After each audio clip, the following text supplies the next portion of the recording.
What is a Beyond Burger? On the cob. Plant-based burger. Oh, a soy burger, you mean? Something like that. Hmm. Whatever those, Anything you want to tell those me before we people. start this interview, Sean? Anything you want to confess? Get off your chest.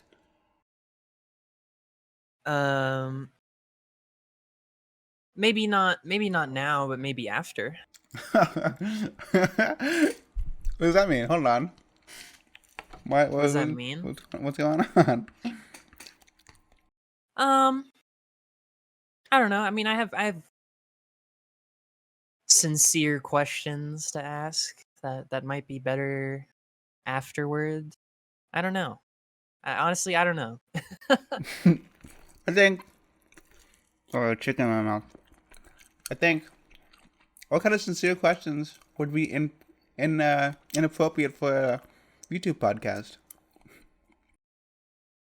Well, I was just thinking about stuff for like for me, just like video stuff, general like questions again, I think that'd be great. like in the vein of like what I was talking with you about previously, but like a little less vague than before.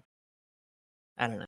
I don't know. It's not really good like podcast content. I don't know. It depends. How do you rate like the first two? Like the first two you did, I listened to mostly, but like how do you rate the sincerity scale, or is it something that is like adjustable and more up to me? What do you think? Well, it should be obviously adjustable because with the C-tool interview, I played it very straight. Was very prepared. We had a good time, very friendly conversation. But for the jelly interview, I knew at the beginning that I had to establish dominance and present myself as the alpha, so he would fall in line and actually not fuck around in the interview, which is what I did. Because if I played it straight, like I did with C-Told, then Jelly would be bouncing off the walls, screwing things up for everybody. I could not have that. If I'm going to do an interview, I'm going to do it right. So I'm fine with this interview series, each episode being completely different, being catered to each and every individual member's unique cutie mark. Okay. So you think it's probably fine to delve into sincerity bro territory? Oh, yeah. Then? I mean, that's what I want to talk to you the most about, because we're the only ones who do video stuff. Okay.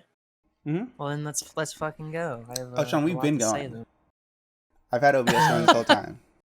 No, not like this. Yeah. Well, right after you went to the soy burger, I was hoping to get your transgender confession on tape. Oh no, no. Exposed. Nah, but the only reason I did eat like a plant-based burger, it's because we have like Blue Apron, right? It's like a subscription thing, and that covers 3 nights, like 3 dinners a week. So, try to stay healthy, kind of thing. So what's the deal with Blue Apron? Because, like, what are you making that's hard to make? Like, is it like, it can't be more expensive, it can't be cheaper than, like, just buying things and making it yourself. It is probably more expensive, but it's just a capitalist invention. It's just convenient. It's literally just convenience. That's all. I mean, my parents pay for it. It's not like, it's not like the burden's on me. But it's just like a burger. Yeah. You can't cook a burger, Sean? I could. I'm just a lazy, utilitarian, somewhat motherfucker. Does it come in, like, pre-cooked? Like, you just warm it up? No. What do you do with it then? Blue Apron, it sends you all the ingredients, right? So it sent me the Beyond Burger patties, uncooked. There's like a whole poblano pepper, like a moderately sized like chunk of cheese that like I have to cut up. Sounds like more work.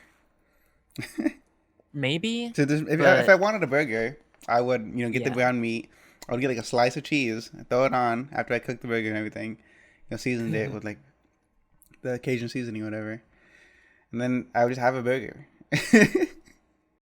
It's not that, yeah, it's not that simple because it's like a meal, right? Like most, like the Blue Apron I'm discussing with you right now is kind of like an outlier because the other ones are usually like thing with thing, rather than this where it's just like a burger and like corn, and it's like just meant to be split between two people. Because there's another one we have that's like white truffle something fucking pizza or some shit.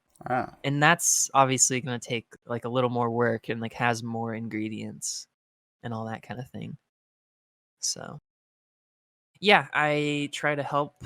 I made the burger one tonight and I fucked it up really bad and burnt it, which was funny. When I was in college when I first moved out, I had to like every time I didn't make burgers all the time, so like every time I wanted to make a burger, I'd be like, "Hey, Dad," I'd call him. I'm like, what setting do you put the the fucking oven on when you make a Uh, burger? And he'd be like, "Oh, it's medium high." I was like, "Okay, cool. That might even be that might not even be right. That might be completely wrong. What I just said right now, but it's something like that. I'll yeah, call him it again next time week. depends. This Depends how arc has big not your stopped, by patty the way. is. You know, I did take 3 years culinary in high school and have done essentially nothing with You it. took culinary. Wait, hold on, Sean. Um, You went to yeah. culinary school, or in high No, school? I High in school, high high school. school. Okay, that's different. Well, actually, I guess it was technically 4 years because like there's like an elective class that was like a prerequisite thing I did in freshman, and then sophomore, junior, senior, I was in culinary 1, 2, and 3. Well, what did you learn there? So I mean, I would say I learned like how to make things and like how to just be more useful in like a kitchen setting.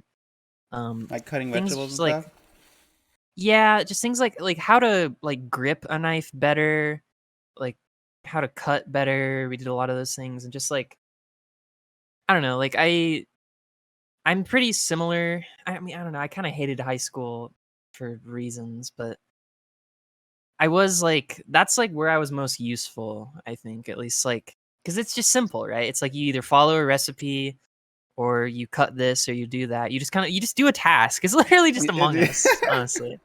You're built for it. Yeah. It's simple. So how did that end up with you fucking up the burger? What'd you do? You just overcooked it?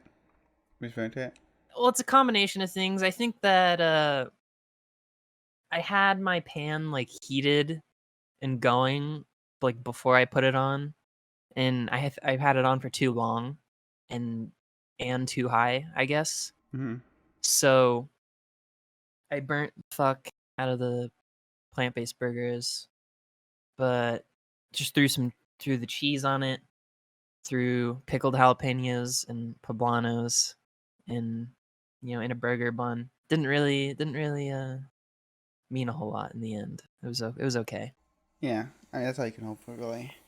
So it's safe to say, cooking not really in the cards for your future, right? It's not really like what you're going for as a goal. But No. on the other hand, you have other options. I feel like transitioning straight into your YouTube videos, your YouTube channel, SliferSean. Yeah. Did it used to be Sean Don, or was it always SliferSean? It used to just be my name. Um and then I think I changed it to Cypher Sean, right? Cuz like that was something that we talked about. I just wanted like something simple, something like alliterative, something that like makes sense, right? Like with like me or like whatever quote unquote brand, some fucking fake word that some people made up that I try to portray or whatever the fuck. I don't know. But yeah. I've come around on. I think branding is important. You know, I don't think. Mhm. I don't know if I've said otherwise in the past, but maintaining a personal brand, at least a personal brand, and branding in general is important. Like I would never. I mean, I was the one who came up with the Procrastinators Anonymous logo and like the name and everything because it sounded good. But there were other names that we could have gone with that Yeah. were bad that the other people came up with. Jew Crew being one of Right. them. Uh, Oh boy. I'll let you all guess who came up with that one. Or should I say oy vey, I Yeah. guess. Oh, geez, what was another one? There's Jew Crew. I know Jellies. I think You could I don't probably know. find They were all out. bad, so I didn't commit them to memory. I'll try to look them Yeah. up, but that's just another time. So let's start at the very beginning, Sean. Oh You're no. you're a little boy of what, 12, 13 years old right now. How did you get into YouTube? Just like as a consumer. YouTube just as a consumer. Probably just like my parents and probably like aunt and uncle just like showing each other, the common like funny internet videos of the time, like back in whatever it is, 2009, 2010, maybe even sooner than that. Like just like, you know, shit like Keyboard Cat and all that. Yeah, you just see Just new like Charlie Bit One passively, Finger. yeah, like passively like seeing that stuff like shared between adults. And then, just like technology, like evolving over time, just like getting iPhones and iPads and shit, stuff that my grandma had that I would use. I was like between my mom going to school at the time and my dad just like maybe also going to school at the time or working as a sub. He, like, I would be taken care of sometimes by like my grandma or my aunt and uncle when they still lived here. And especially my cousins. My cousins are like a pretty big influence on me for other various reasons. But for YouTube stuff, like that's probably the very beginning stuff. But later on, um, after my grandma passed away and stuff, we got her computer, which was better than what we had.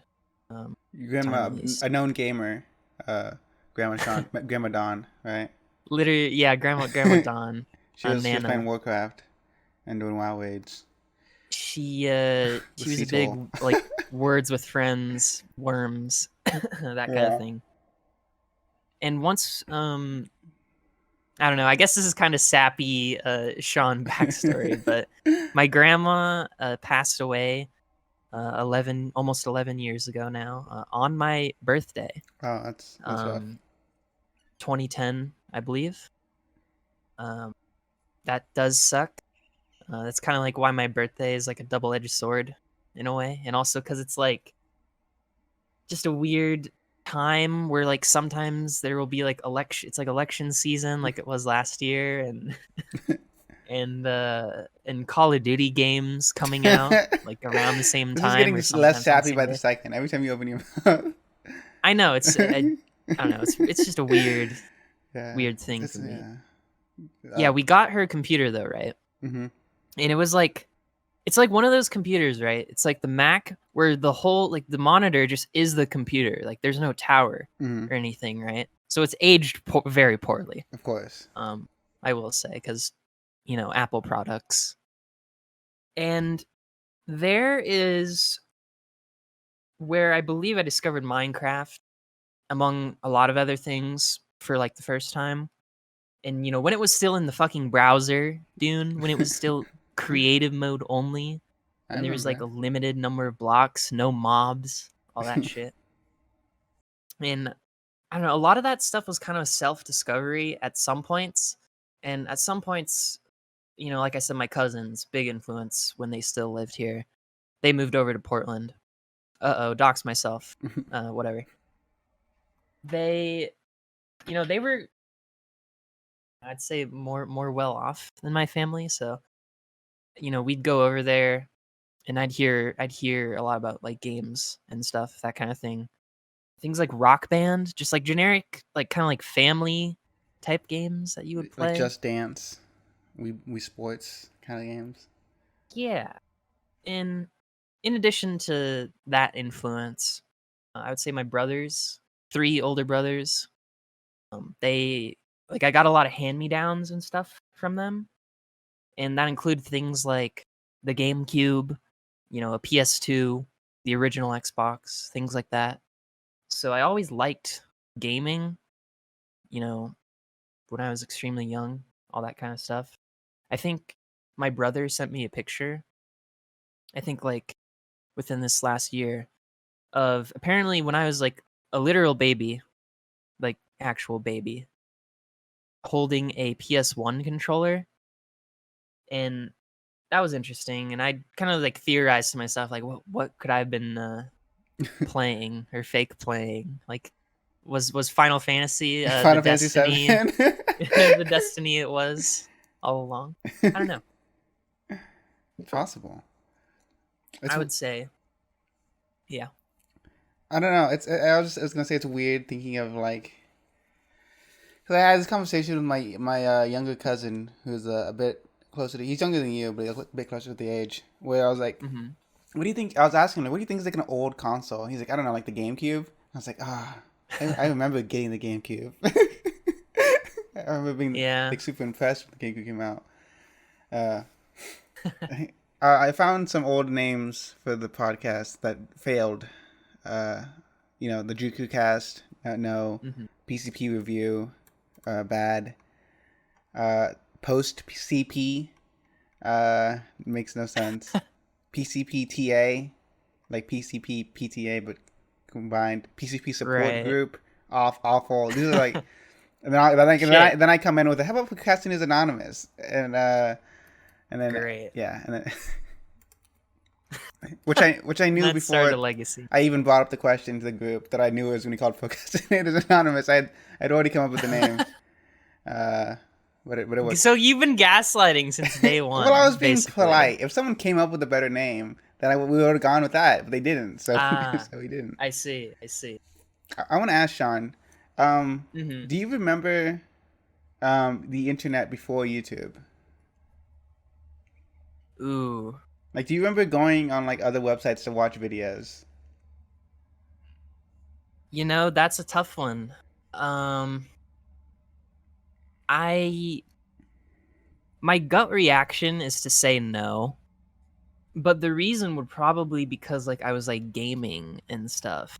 I would say using the internet was like a rarity. Like I'd see my dad on like Facebook or whatever, but I don't think I was really doing a whole lot. Maybe like browser games. Yeah, actually, browser games was probably the most internet thing for me. I would say I would assume pre YouTube, but not 100% sure. Okay, I was just That's my wondering. guess. I mean, browser games like addicting, like cool math games, addicting games, that kind of stuff you play in like the school. Not exactly. Uh, Like actual game browser games. So like Wizard 101, oh, that's not. shit like Was it that. more of a browser game? Toontown. Maybe Wizard 101 might not have been a browser game, but like it was definitely something I just played back in the day that like was kind of like shit, or like I think just you'll get something to pass some. the time. I think you'll get some flack for calling Wizard 101 shit, Sean. Well, no, yeah, I don't know. We'll see. Any Wizard 101 fans Yeah. out there, go men. But Adventure Quest, that was a big one. That's Oh a browser yeah, game. I love Adventure Quest. Um, not as hard as Zach apparently, Zach still plays who that. yeah, who does still play it and said, I believe somewhere that if he did a lecture, that Arctic's entertainment would be his topic, which I would be interested in personally. I I I am also kind of interested because I grazed uh, Adventure Quest. I played it I played it because it was there, but Hmm. there's no like I don't understand who in their right mind would delve into the lore of that game. Like play it all the time. You play it sometimes. Like you make a new account every time you play it because you forgot the old password or Yeah, whatever. yeah, kind of. Yeah, And okay. in addition to that, my drive to play that too was actually again like from my brothers. We would like share an account, and because you have like a moderate, like, or I guess big size family, like we did, we would like argue, and we only had one computer, right? We would argue all the time about who like gets to play, and we would use like a kitchen egg timer and shit to denote when it was someone else's turn. So I was yeah, luckily Adventure Quest, I was luckily fun. spared of that because my older brother, was not a computer guy at all. He's a sports. He plays sports. He goes outside and like has sex. Like gross. Like whatever. Fuck that guy. And the only Mm-hmm. person left who used a computer was my little brother, and I could just bully him. So it was it was never a contest. I just used the computer all Yeah. the time. Yeah. I mean, I'd say, sheesh. I mean, we can go into some more deep lore now that you mention it. Like, I used to be in like elementary school, I also used to be in elementary going into school. middle school. I was definitely like more athletic. Like, I was like a running club kind of guy. Really? That was kind I of, can see that. yeah, You that you was can't kind of have the my build thing. for that. Um, I would say that was probably like also one of the inklings where like competitive drive within me was like formed, because like I was really like, insecure and jealous, obviously, because it's fucking elementary school, of like the kids who. Oh, did you have running club, Dune? Do you know, like, We had a track team. I don't know if we had a running club. in elementary school? Um, I don't know. I played football in elementary school and like soccer and like baseball. I don't remember a running Okay. club. Okay. Well, anyways, running club. I guess I gotta explain. So like, I mean, is it you just would track get team? a. Well, no, you would run around at recess, Uh right? huh. And you would do like entire laps around like the edge of where the fence is. And what every student would get is they would get a beaded chain necklace thing that you could put stuff on. And you would get these little like plastic feet things like when you would complete a certain amount of like laps and stuff. Uh And huh. apparently it was like measured or something. We were given these cards that like duty teachers would watch, or sorry, not watch, mark whenever you would like do a whole lap, right? And depending on like how many marks you got, you would get awarded these like feet things. And like the kids who got a certain amount of marks, like supposedly like ran like a marathon, and they would get these like like bigger plastic feet things to put on the necklace. And it was like, oh, it was so sick, man. Elementary school was based. It was a great time. What did And you get? Was that just yeah. the rewards that you got? A plastic thing? Did you not get like a pizza Well, yeah, it party? was like it was just a it was literally just a status Yeah, thing. Like it's like like dual. it It's was like like, Star Chips and fucking Duelist Academy. What again? That's an old Yu-Gi-Oh yeah. reference, but I mean, Duelist yeah, that's Kingdom. certainly true. Like you could tell, like the kids with the necklaces who had like 3 big feet in like a bunch of little feet or whatever, were, those are like the obelisks, right? Those are like the fucking natural born running motherfuckers. But yeah, and then there was little old me trying my best. I mean, I honestly kept up, like, because a lot of the people who were tryhards at that stuff, like, already were like either my friends or like or tangential to my like friend group. So I would keep up with them relatively. I don't think I was ever the best though. Also, I think people cheated, so I think I think the whole purpose of that was kind of out the window Yeah, in but some you ways. didn't win anything. Like it was just to keep kids from like fucking around. Maybe you might have, I don't know, you might have gotten some other reward in some vein, but like the foot thing that I described was like the main thing, to show off. I And spent most of my childhood recesses like either reading, just like by the teachers. If I had a girlfriend, I'd like walk with them and like ignore them. Or like I have a distinct memory. I used to have this friend. His name was De Niro, um, which is Spanish for money, which I always thought was funny. Oh, the yeah, man. And we just argue about fucking Yu-Gi-Oh. This new TV show that came out called Yu-Gi-Oh GX and yo, Elemental Heroes. And he was like, pog, yeah. And I was like, Sparkman's the coolest. And he was like, no, it's fucking Flame Wingman. And I was like, no, no, no. yo, Sparkman's cooler than Flame Wingman. And he is. He does look cooler than Flame Dune, Dune. I Wingman. don't. He looks cooler. Did you know that I used to go by De Niro back in the day? Did That you was my actually? nickname. No, no, I'm just bugging you. I don't know. No, but I kind of do. Like, I mean, made a GX lecture and all. Link in the description. Yeah, we'll get to it, It's. Sean. We'll get to it. I mean, I like Flame Wingman. Like, there was a reason. I drew him as my I'm thing. not Like, I saying feel like Flame Wingman he. isn't cool. I'm saying Well, Spikeman's yeah. cooler. You just like his. You just like his design. Not Yeah, I really. just like his design It's more. just subjective. It's just subjective. Well, Like, I won't Well, call it subjective, but I'm saying I think Sark Man looks cooler. Anyway, it's better. We can all agree it's better than Bubble Man. And yeah, sure, he also sure. told me that Waluigi was in Super Mario 64 DS, and I was like, no, no, no, no, no. I know everything about Super Mario 64. And he's not in the game. I would know that if Waluigi was in it. Is that your lecture topic, Dan? Super Mario Or would it be? 64. Yeah. I could. No, there's no reason to make a lecture at Super Mario 64, Okay. unless I don't know. Maybe I'll think of Unless. something. If I have a I've explained this that I don't like lectures. I kind of think they're Hmm. superfluous. That if I had a point to make about a show or a piece of media, I would just say the point in a video in a scripted video. Yeah. Do it concisely. Yeah. Yeah, as concise as possible. If I can get it under a minute, I'll do it. I'll just push it to the limit. I Um, mean, I would say, just to remark on that really fast, that this is something I, because I'm a fucking spaz, haven't done yet, but I was considering putting in like a time code on the lecture to like the thesis statement, more or less, because I think that would be useful for people in general. That way, you don't have to slog, or maybe, just maybe, a certain someone will make a video or two to narrow things down even further. Let's just say maybe someone will do that. Couldn't be you though. may Maybe it couldn't be you. be.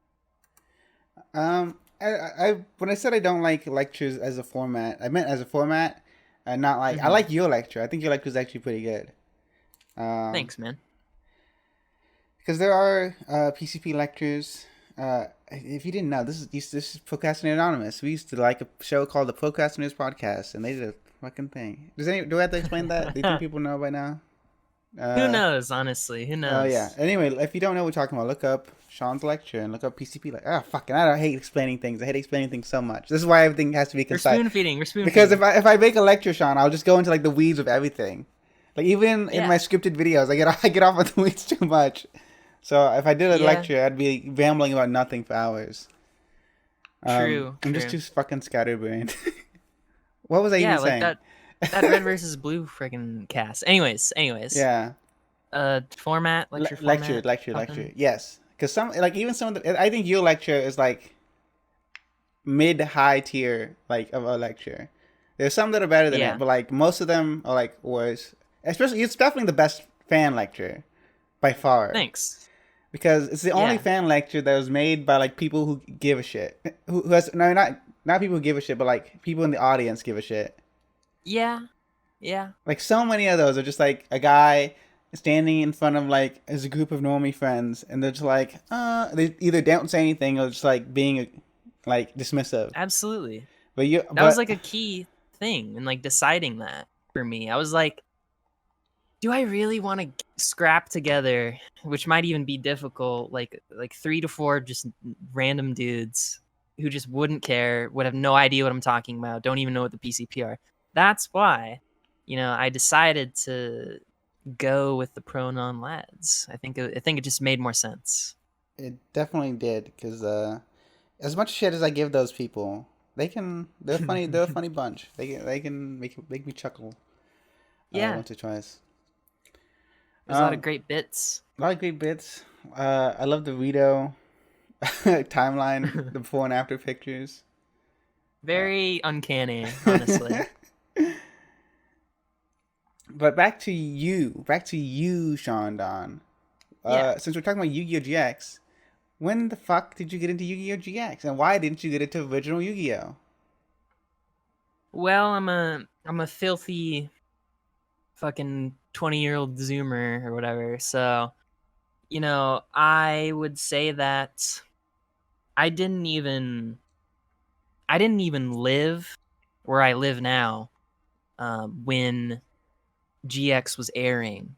I would say because it's like '04 to '08, and then the dub was like '05 to '08, I think, ish. And I was young, I was dumb, I was not full of cum. I was doing other things. I was going to school.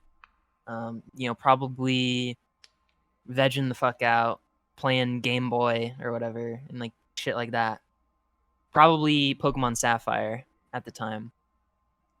And I would say that I haven't really liked watching TV that much. I mean, especially now. I'm like watching almost zero TV, especially. And even then, right?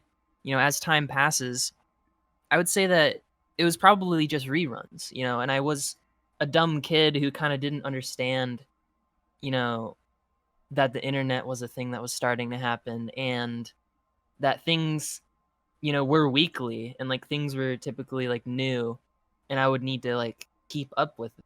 And things would, various things would get in the way over time, I would say. So, you know, I don't know, maybe it was just like a Cartoon Network thing. Like they didn't rerun a lot of Yu-Gi-Oh, or they didn't rerun it at a good time or something. It could have just been anything, to be honest.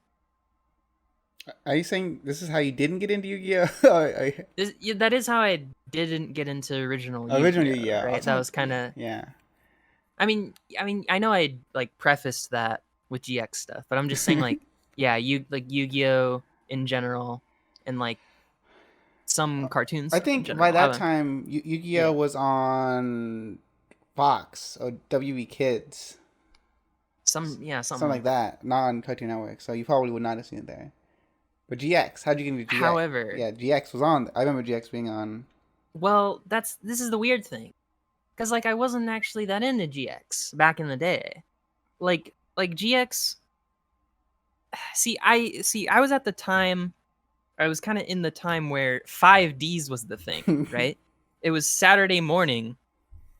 Get up and watch Yu-Gi-Oh on motorcycles. Like that was actually kind of in a weird way more my thing back then.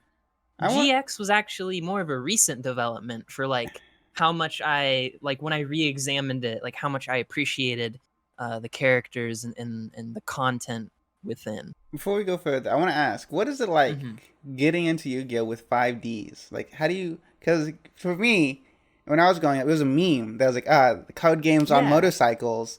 But for you, that's just how it's all. That was your introduction to it. When it changed, it was like card games without motorcycles. Yeah, I don't know if it's like my true, like quote unquote true introduction. I would say that's when like my investment started, right? Because I mean, I like surely I was like aware of Yu-Gi-Oh, right? I was aware of the original in GX, and Jaden kind of looks like me, so I just kind of remember that, right? But like starting with 5Ds, I mean, Yusei just looks so fucking sick. He does. Honestly, like the character designs and the fucking the corny but like kind of iconic, meme dub lines that I've they say just kind of stick in your brain. I've not seen an episode of 5Ds. I'm gonna be honest. And okay, well, I guess I don't really want to spoil too much if Sean. I plan to do a thing on it, but Oh, okay. I think it's I mean, to me. re-examining. I was like, I Yeah, don't. re-examining it now, it has some like great themes and like shit about like classism and stuff. It's honestly amazing. My only exposure to 5D is because I knew it was cool because it was Yu-Gi-Oh and I had the DS game for 5Ds and that's it. Mm, I went from Sacred Cards on the GBA. I think I maybe rented Rule of Roses for the GameCube one time, and then like the yeah. 5Ds DS game, which is great. I mean, I didn't know how to fucking what a synchro summon in because I didn't watch the show, or like I didn't understand how the fuck stuff was going on. I didn't know who these characters were, but I was like, it's see. Yu-Gi-Oh. It's pretty fun, pretty cool. Yeah, I was it more of a is. Pokemon kid, to be honest. Yeah, and even though I'm like making all these points about Yu-Gi-Oh, there's a lot of other stuff I was doing at the time too. Bakugan, right? Great example, right there. How old were Another you when thing. you got into Bakugan? I mean, probably like the same age, honestly. Like elementary. Yeah, like I had my. I don't know if I've ever said this on video. I think I might have before, but my neighbor, he stole my Bakugan back in the day. So I kind of didn't like him, but we became buddies later after we hashed things out. And yeah, I hope he's doing okay.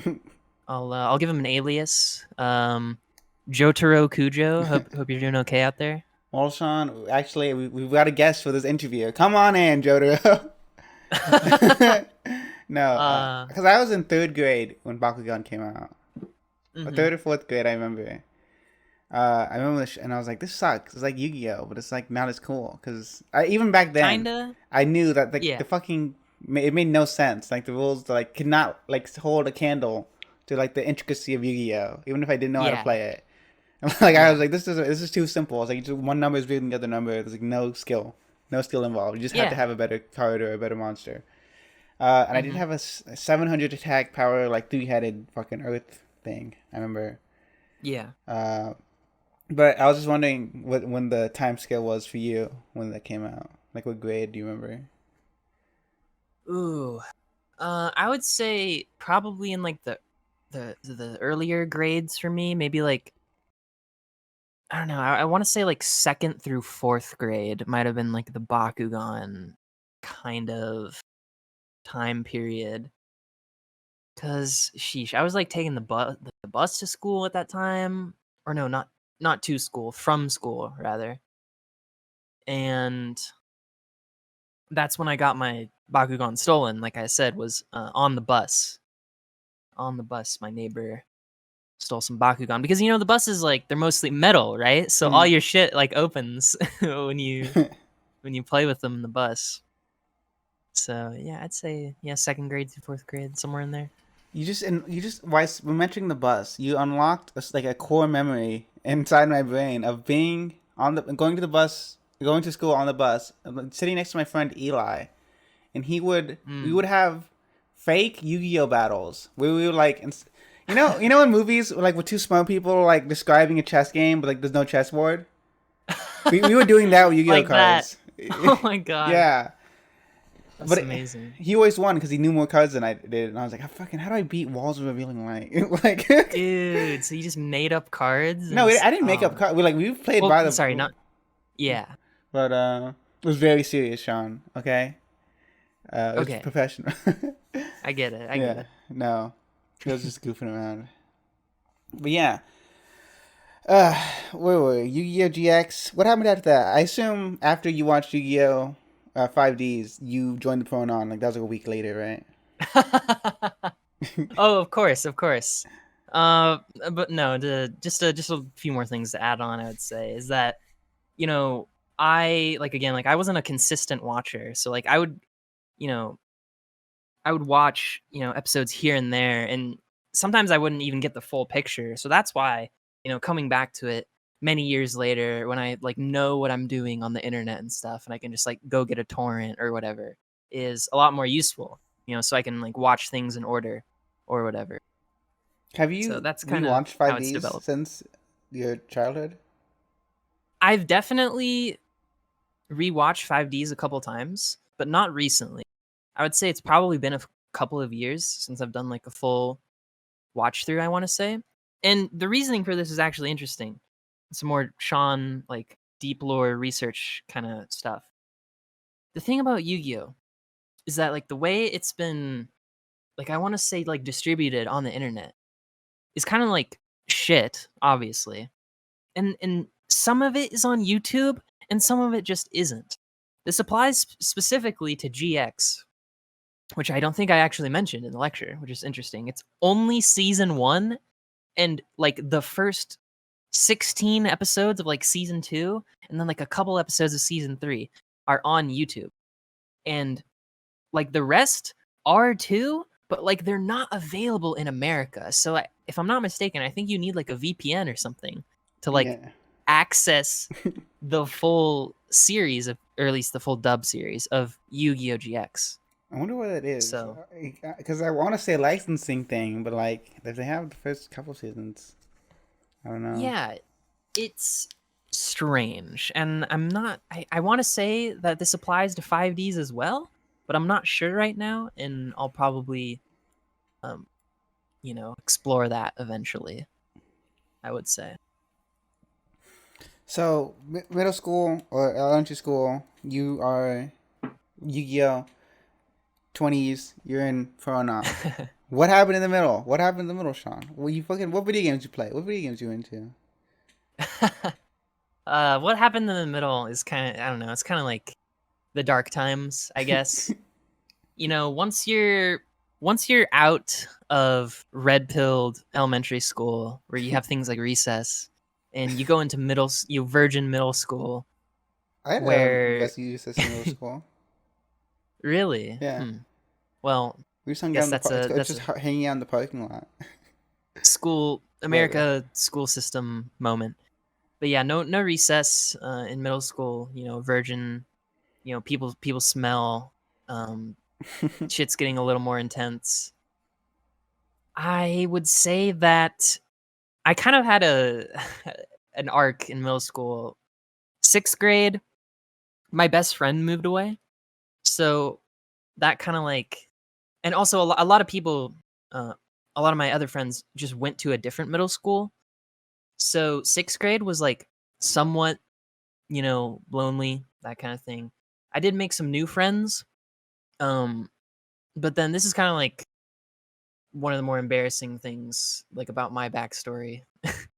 I'm talking about this like it's fucking anime, but I kind of like ditched all those friends that I made in 6th grade because my best friend moved back in 7th grade. Yo, based. It's Um, based. and I had to make unfortunately, like in the summer between 6th and 7th grade, I also just made a lot of new friends because I got an Xbox.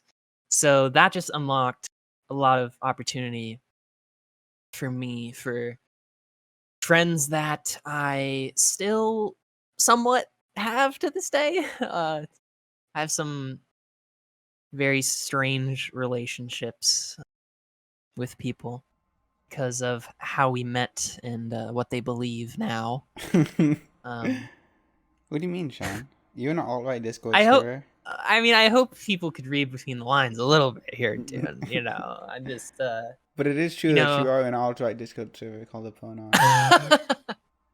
Oh, of course, of course. Yes. Um, but yeah, I mean, if it's not fucking obvious enough, people who kind of grew to be Trump supporters and anti-vaxxers and and things like that. Uh, but how about I not go into it any further than that?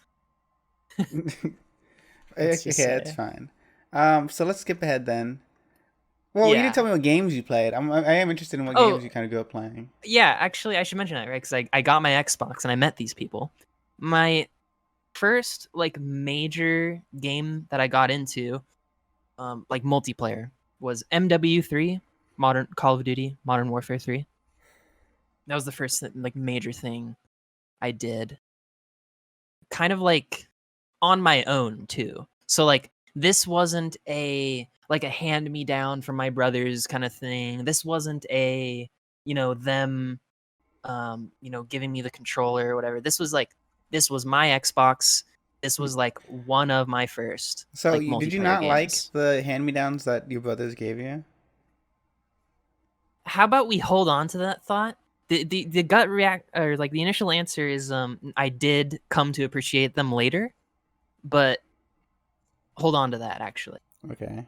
So MW3 made some good new friends. I'll give them some aliases. I don't think they'll be watching this, but let's go with Dio and Carly Carmine. Um, Even though it's a guy, I just think that that's funny because that's the Yu-Gi-Oh GX. No, not sorry, not Yu-Gi-Oh GX. Yu-Gi-Oh 5D's news reporter girl with the swirly glasses. I don't know. I don't know if you know who that is. Whatever. I don't need to explain it anymore. So yeah, those two fellows. Um, Strange relationship to this day, but they were my good friends. We had good times. I can't. Nothing takes away from that. Even if our relationships are a little um, strained now. They were kind of like my guides, I would say, navigating multiplayer video game space for like yeah, like I said, like between 6th and 7th grade, and then going into 7th grade when my friend came back, and then into 8th grade, where I don't think I really did a whole lot. But what I do remember for sure is that Call of Duty Black Ops 2 came out, like, sometime after that, in between then, which continues to and is my favorite Call of Duty all time. Like, it's not even close to me, in my opinion. But take it with a grain of salt, because I didn't play MW2, and that's what most other people, at least older than me, regard as the Yeah, best one. MW2 was So, like, I'm not a big Call of Duty guy, but I never was. But my white friends who did play Call of Duty, mhm. they love MW2. That's all they fucking talked about. That's all they still talk about. Yeah, MW2. That's why they remade it, didn't yeah. they? They remade the campaign, Yeah. not the multiplayer yet. I don't know. I don't know Now, either. now is actually a hot time for like COD news or whatever, because I think they like announced a new one. I don't know. I'm so de-invested in COD. It's like it's kind of weird because I kind of went through the whole thing with COD, um, kind of like how I've gone with other things, kind of like jumping in at like a really good time, like what some people consider like the golden age, and then kind of seeing COD as a franchise like slowly bleed and die out and kind of like become a shadow of its former self, It is kind just in of terms of the game. weird how that happened because I remember, like when I was a kid, COD was the game. It was the video game, Call of Yeah. Duty, and then and now like all I hear now is like people complaining about Warzone being too big. It's Yeah, like, and uh, cheaters and stuff. And man, uh, remember back in the day when Call of Duty like wasn't even on PC, or like or at least like it was harder to get. I don't even know, Sean. I was a Halo. Or I played Halo. yeah, or just like, excuse me, or just like people just wouldn't have PCs. But nowadays, Yeah. obviously, it's so different. I didn't even play Halo actually. My cousins played Halo, and I would play it when I went over there. And like I owned Mm, Halo V3. I think for the multiplayer I played like a little yeah. bit. I played ODS. The only Halo game I've like actually sat down and like finished is like ODST with my brother, and Hmm. like the campaign. So that's my skewed perception of Halo. Is story based, like Yeah, beautiful me music, jazz too. music, narrative. So like I jumped in at Halo 4, which is Oh like the no no no, start of the Sean. decline, Yeah. basically. And but thankfully, got the Master Chief Collection on PC uh years later, now, and I played like just like you, I played ODST with the lads.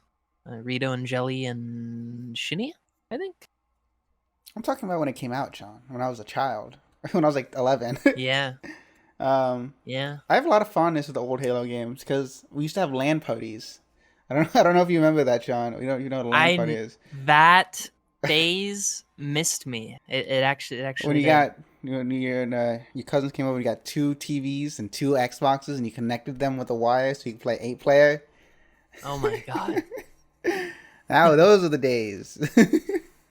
Man, you ever get a screen cheating? You Oh ever get yeah, don't stop accused? looking at my screen. Yeah, just looking at my screen. I refuse to That's play like games a online. It has to be split screen. thing, right? That's been Yeah, like phased out, kinda, hasn't yeah. it? Of like games in general. Interesting. There was definitely a period of time between like nowadays there's more co-op stuff like couch co-op stuff, but there was definitely a large period of time where there was no way to play games like side by side with somebody else, like the Xbox 360 days. Yeah. Like the only thing, because my same brother, older brother who played ODST with me, we also had to play like what the fuck was it? Not Call of Duty, Call Army of Two, the Army of Two games. Have you seen those, Sean? I have no idea what that is. Army of Two is like this. They're like Gears of War third person shooter kind of games. Okay. But they're like designed for couch co-op. That's why it's called Army of Two. Like we love those things because it's just like Mm-hmm. any game we could like sit down and play with your brother is a great game for me. Like no matter how good it actually is. Yeah. Yeah, And that's kind of I why I used to think be I able think to I do was like a that. Nintendo kid because I have a little brother who's only 2 years younger than me. And we practically grew up like the same thing. Like I hung out with him all the time. So like, if there was a game that came out that didn't appeal to both of us and was not also multiplayer, Like there was no reason to get it. Yeah. Oh man, I remember. Geez, back in the day, like we were such a like a Smash household for sure. That was something I always wanted to play, and because I'm like the youngest, right, of like four kids, all my brothers eventually, you know, well, they didn't even live with us, but they were just getting busy with life. They stopped showing up as much, and I had a Wii, and I would say that I almost want to say I never used the Wii and like played Brawl with other people, which is kind of like why I like Subspace Emissary a lot, right? Hmm. I mean, I guess that's sort of in the arc as well, like kind of like along the way here of like middle school ish, like elementary into middle school, I want to say, and that kind of thing. And that was because actually, Dune, because once again, my best friend who's like to put it lightly, a little more well off than me. I would go to his house and play on his Wii and play shit like Pokemon. Was it like Battle Revolution or whatever? Yeah. And like we'd like connect, like you could connect to your DS and like use Pokemon, and it was so sick. Oh my god, they don't make shit like that anymore, dude. Maddening, maddening. But yeah, that's another reason I have like a fondness for Brawl, like more than Melee. Um, just in general. Like I know Melee is like more popular and like it's more the competitive thing now, but I just like Brawl still, even if it's like, considered the slow game or whatever, at least um, in my opinion.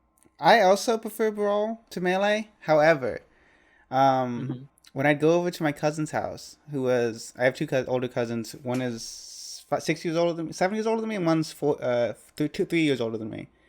They were Okay. competitive Melee players. So I Whoa. was like, I'd come over in 2008 with Brawl and be like, "Hey, let's play Brawl. I brought my Wiimote," and they'd be like, "No, no, no, no, no. We're playing Melee, Fox only, no items, Final Destination." And I'm like, I'm gonna be Dr. Mario."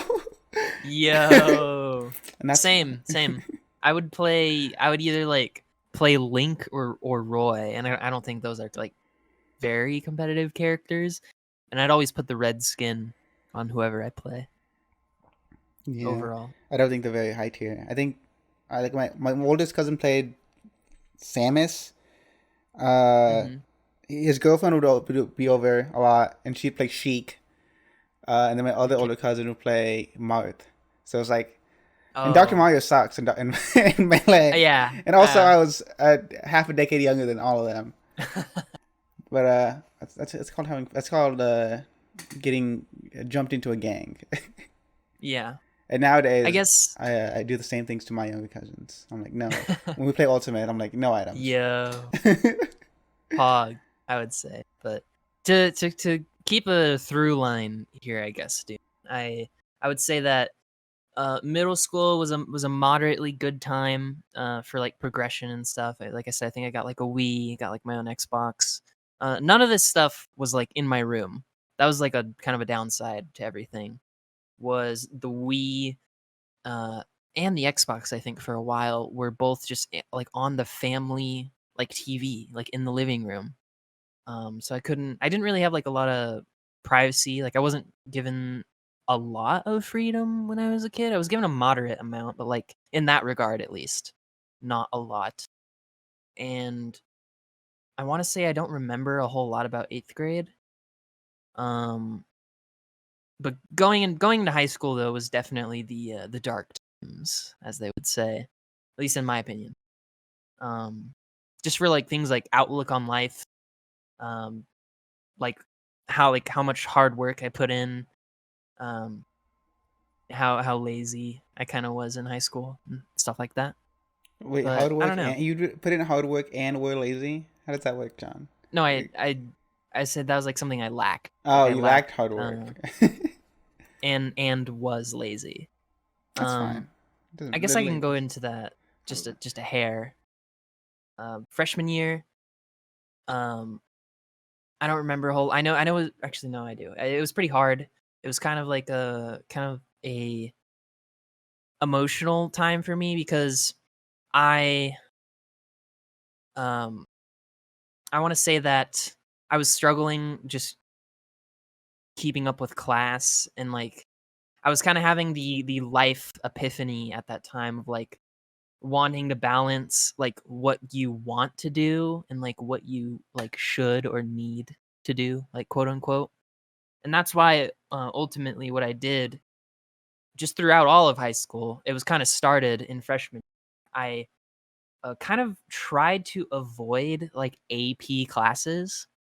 Um, I was under the I kind of built a philosophy after freshman year that like I would rather do good in worse classes than do worse in good I classes, mean, that right? is the correct way to think about it.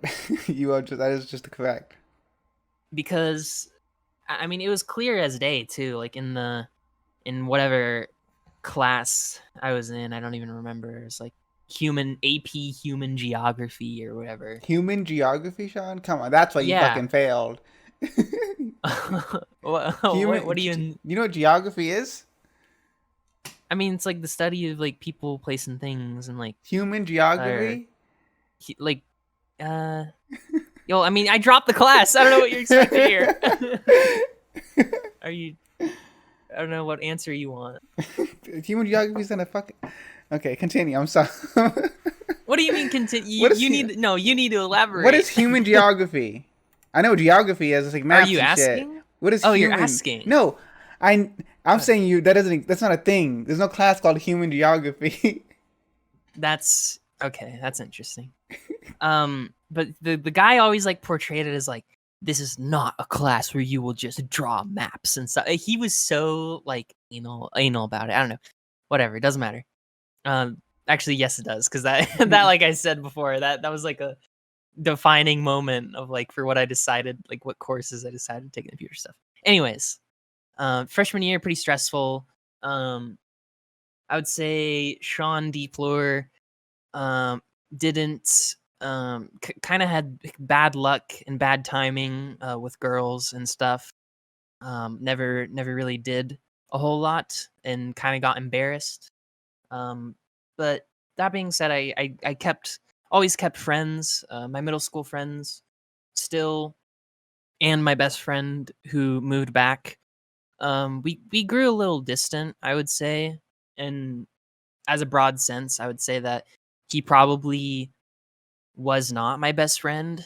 Once he moved back, there were some differences between me and him to where he just got some different friends from me. He was a soccer guy.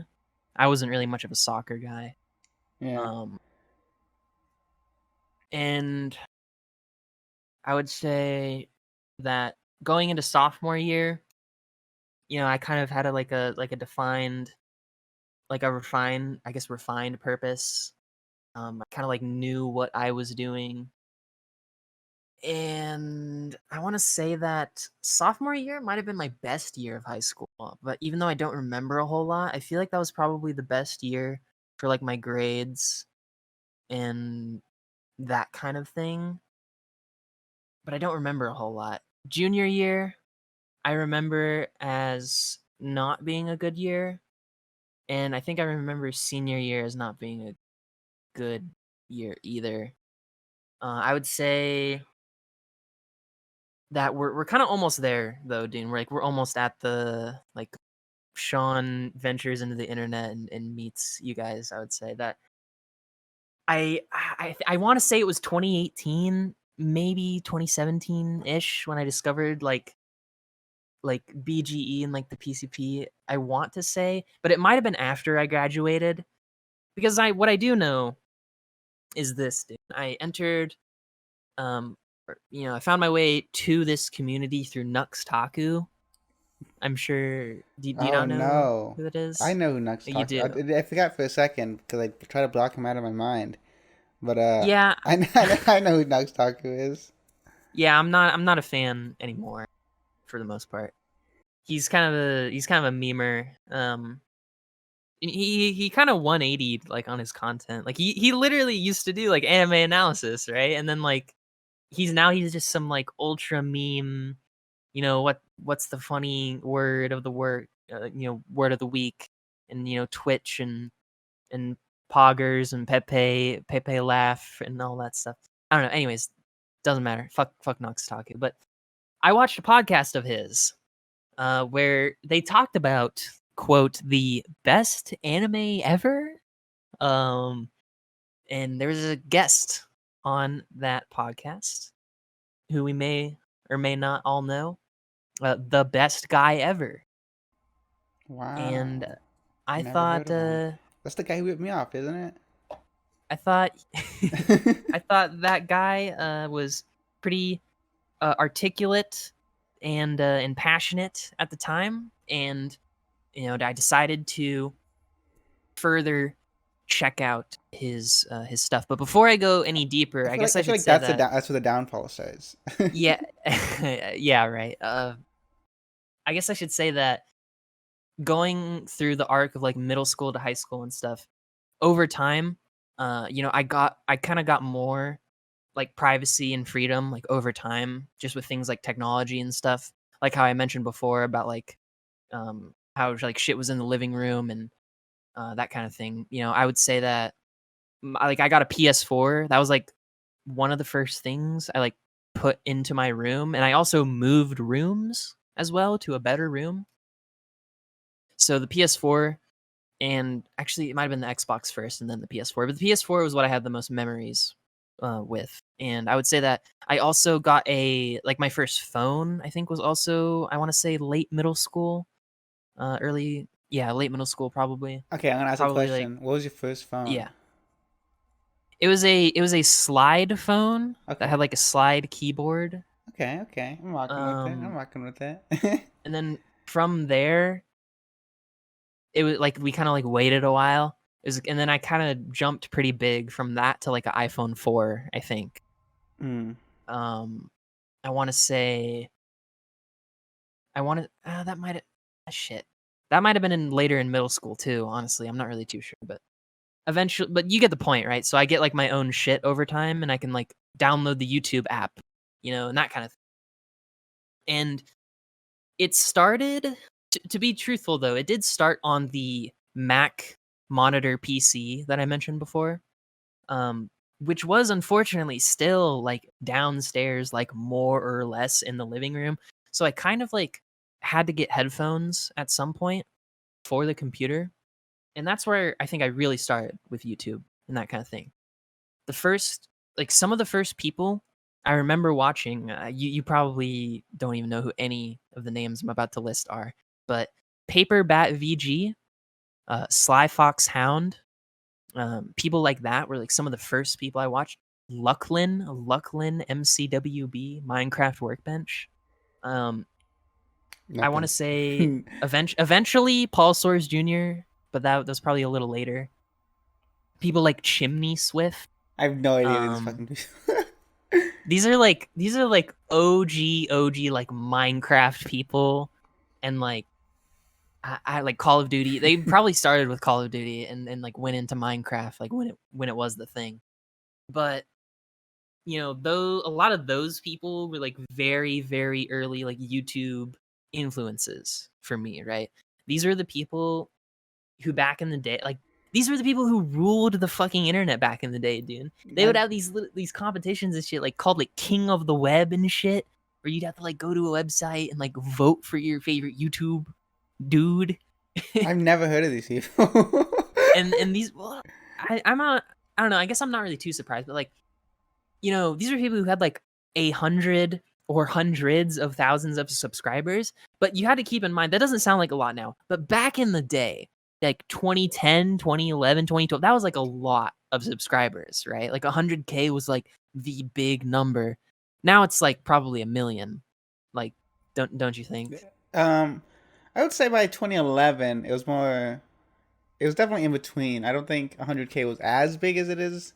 It was definitely like back in the day, like Big. 2008, 2009, 100K was a lot. That's But probably by more what I 2011, mean. it was still pretty big. Like it's still like, what the fuck? This guy has 100,000 subscribers. Like it'd be like Yeah, notable. Like it's 100,000 subscribers is a lot. But yeah, I think they're definitely like big. I think PewDiePie probably hit 1 million by then, right? They're probably like bigger yeah, yeah. I would channels. say so. Yeah. For sure. PewDiePie probably bigger. One thing I will add, that adds and bounces directly off this, I would say that 2011, 2012, started watching the Yogscast. Big influence on me ever since. I still watch them to this day, believe it or not. Um, I don't mind their TTT and Among Us esque game stuff that they do now. I think it's fine. I don't like some things about the Yogscast. There's a lot to criticize and be mad about there. I won't go into too much detail, but I would say that's another big influence and around the same time frame or whatever. But yeah, that's how like YouTube for me like started, slowly grew, and then kind of over time developed and came to what it is now. I would say is that um, I don't really like subscribe to like a whole lot of new people. Um, I don't know how people feel about YouTube and like how many people you're subscribed to, number or whatever. I think right now for me, I want to say it's like close to 200. Yeah, close. It's like in the 180s. I don't know if people like consider that a lot or not, but you have to keep in mind if I didn't make my YouTube account a long time ago. However, I don't know. There's other people like Zach I know who subscribe to like a lot of people. Zach So has too many. Zach subscribes to like if he sees a channel, he'll subscribe to it. Zach's a fucking madman. I don't know. I don't know. I don't know how he does it, but yeah, Zach's a subscriber. Fucking mashes that button. Anyways, yeah. But for other people out there, individuals, I don't know if you consider that a lot or not. But I'm still subscribed. I went back and subscribed to a lot of those people back in the day, and still am. Just in case they ever come back. Or I mean, some of them are still around, right? Like the Yogscast, but like the OG people I was mentioning before are definitely not around anymore, if I'm not mistaken. Like people like I said, Lucklin. I know Chimney Swift is still around, but he's not as big as he was. Sly is still around. Sly actually became a VTuber, which is interesting. And I think that kind of restarted some interest in his channel. I would say he's actually a streamer now. He kind of did the transition from YouTube. He's been a YouTuber for like I said, like since like 2010 or whatever, right? So he he went through quite the arc. I mean, the creatures, right, Dune? Nope. Or no? No? No. Okay. Well, that was kind of also a big influence of like a group of people, YouTube internet people who I kind of didn't like watch a lot of Minecraft YouTubers except for the yeah. Yogscast. I remember in middle school we had to do for my writing class. I did like this sixth grade. I had to do like a writing thing. I wrote like Mm-hmm. Shadow of Israel fan fiction. It was like 10 pages. It's like Yo, that's Pog. I actually I don't know. I guess people wouldn't know, but on my little solo decompression cast, I believe I mentioned I finished SOI. I watched that this year for the first time ever. for the first time. Sucks. Yeah. It sucks that I never finished. Because remember, Dune, I started in 2012, and that was with the Jaffa Factory. So Oh yeah. that was where I started. Do you ever watch the Vidian and Zoe stuff? Yeah, yeah. I actually rewatched that like kind of recently. I was kind of like falling asleep to it, to be quite honest. I think that's But okay with that stuff. That stuff like very chill for the most part. yeah, but like, oh, man, it's so sick though, because like that was the side of the Yogs cast that kind of like it was like the classic RP, like you kind of take it seriously. There's like a pseudo narrative thing that was like going on. Harithian was like, I'm into magic and I want to go kill Shin and Duncan and all this stuff. It was great. It was great. Back in 2012, 2013 or whatever. It's super try hard, but like I loved it as a kid. Yeah. I've told you this, but I have a poster in my old childhood bedroom. I have a poster of a signed Vidian poster. Like Yo. it's to this day. I should take a picture of it and put it in the video. Yeah, I'll never take it down. It's absolutely. because I think it's really. I also it's also next to my achievement hunter poster. Nice. Back when Ray and Ryan still in achievement hunter. Uh, Yeah, that was something that was like near me, like in the dudes I watched, but I never was a Rooster Teeth. I was a achievement hunter or any of that stuff. But like those guys were always kind of like tangential to what I watched because they were like machinima guys, right? mhm. Well, And a lot yeah, of the creatures and it's like people like Sly and Uber Haxor Nova and Immortal HD and Kutra, um, names like that. You know, those were also like machinima guys back in the day, at least. you should have. Man, old Rooster Teeth is like literally peak internet Kino. Like Yeah. never gets. It doesn't get any better than that shit. I remember being like at my cousin's house like late at night, and I just pulled up for some reason on my iPod Touch, like Red versus Blue episode 1, just because I'd heard of it. I like Mm, and just seeing and I liked Halo, and that started from there. And I think on that same trip to my cousin's house, I like downloaded season 8 of Red vs. Blue off iTunes. nice, nice. What a Yeah, what a time. I would say, like, after that kind of stuff, there's like a nebulous period where like shit gets kind of weird and kind of like undefined. I would say between like I want to say just my whole time during like high school, um, where the thing like I can't just point out things as easy. Where I am with like Yogscast, I'm like, oh, Yogscast 2012 Jaffa Factory. Things get like a little nebulous in like the 2014 to 2018 zone because what I do remember is like that's where like the internet started getting like a little more serious and like kind of anal, right? Mm. Like shit like I remember like Filthy Frank, right? Great example of that kind of thing. You know, like general just like commentary YouTuber people, shit like iDubbbz, Leafy, Keemstar, some H3H3. I would say that that's stuff I can point to like during that time, but so much stuff happened then. I can't be like, oh, this year I started following them this year, this date, that kind of thing. Yeah. It gets a little tougher for me in that zone. Excuse me, but I'd say that that's kind of like how I progressed. I would say like you know YouTube started out as this thing, it's like oh funny internet videos, and then it was like okay series things with like series and you know Minecraft survival, you know episode 1 or whatever, and then it would go up from there, and then it progressed to like you know memes and comedy and funny Gangnam you know Style. dank stuff. Yeah, Gangnam Style, Uh, fucking you know the Harlem Shake, you know all that shit, and the Filthy Frank Weeaboo video. That's like a huge like thing for me. That was like I think it was my introduction to Filthy Frank was like my cousin showed me the Weeaboos video. And that uh, just got me down a rabbit hole of Filthy Frank. I I was definitely of the age where I could have been into Filthy Frank, iDubbbz, whatever. I just was not into that at the time. I Hmm. still am not. Are Uh, you are you are you 24? 23. 3. 23. Okay. Yeah. Like I knew people who were into that kind of stuff. I just didn't really get into it. I was. I mean that's more understandable cuz like I want to say 2016 was like a big leafy kind of year, and if you were you know 18 or whatever at the time or 19 I guess, um that would I guess yeah like that I totally Wait, in can see how that 2018? like wouldn't no I said Oh, 2016. 2016. I graduated high school in 2016. I can totally understand how that's like not your thing because like for me um and many others, if you know if a viewer knows who Leafy is or like what his fans like are or were like is like people would come home from school and watch that shit, right?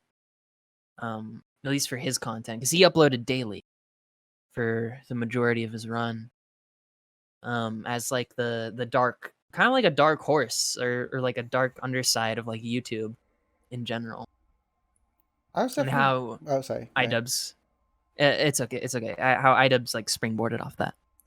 I was definitely more into like let's plays and I don't think analysis videos at that time because I don't think those were really a thing outside of bronies, but definitely let's Yeah. plays. I was really into. I really wanted to be a let's player when I was little, when I was So younger. did I. I wanted to be a So let's did I. player, or I wanted to do something like Nostalgia Critic because I love Nostalgia Yeah. Critic. I still I do. just had a bad PC.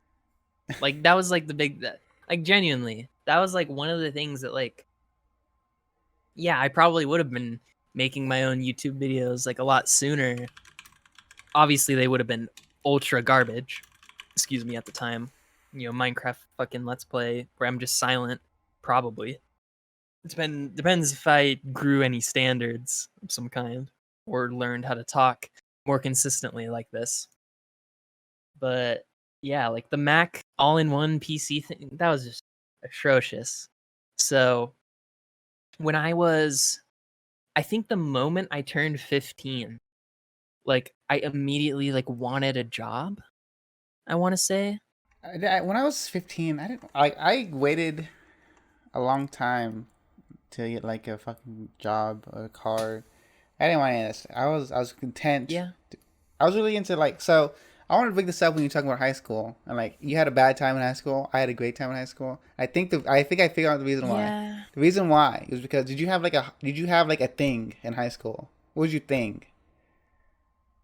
Well, I mean, I say I had a bad time in high school, but I think what I'm really saying is that the me reflecting on it now would describe it as a bad time rather than it like probably being like objectively a bad time. I think it's more that like the me now just doesn't like the me then, if that makes sense. Because I don't know if the me then was necessarily having like a bad time, I guess. You just feel like I wasted don't know. opportunities in the past.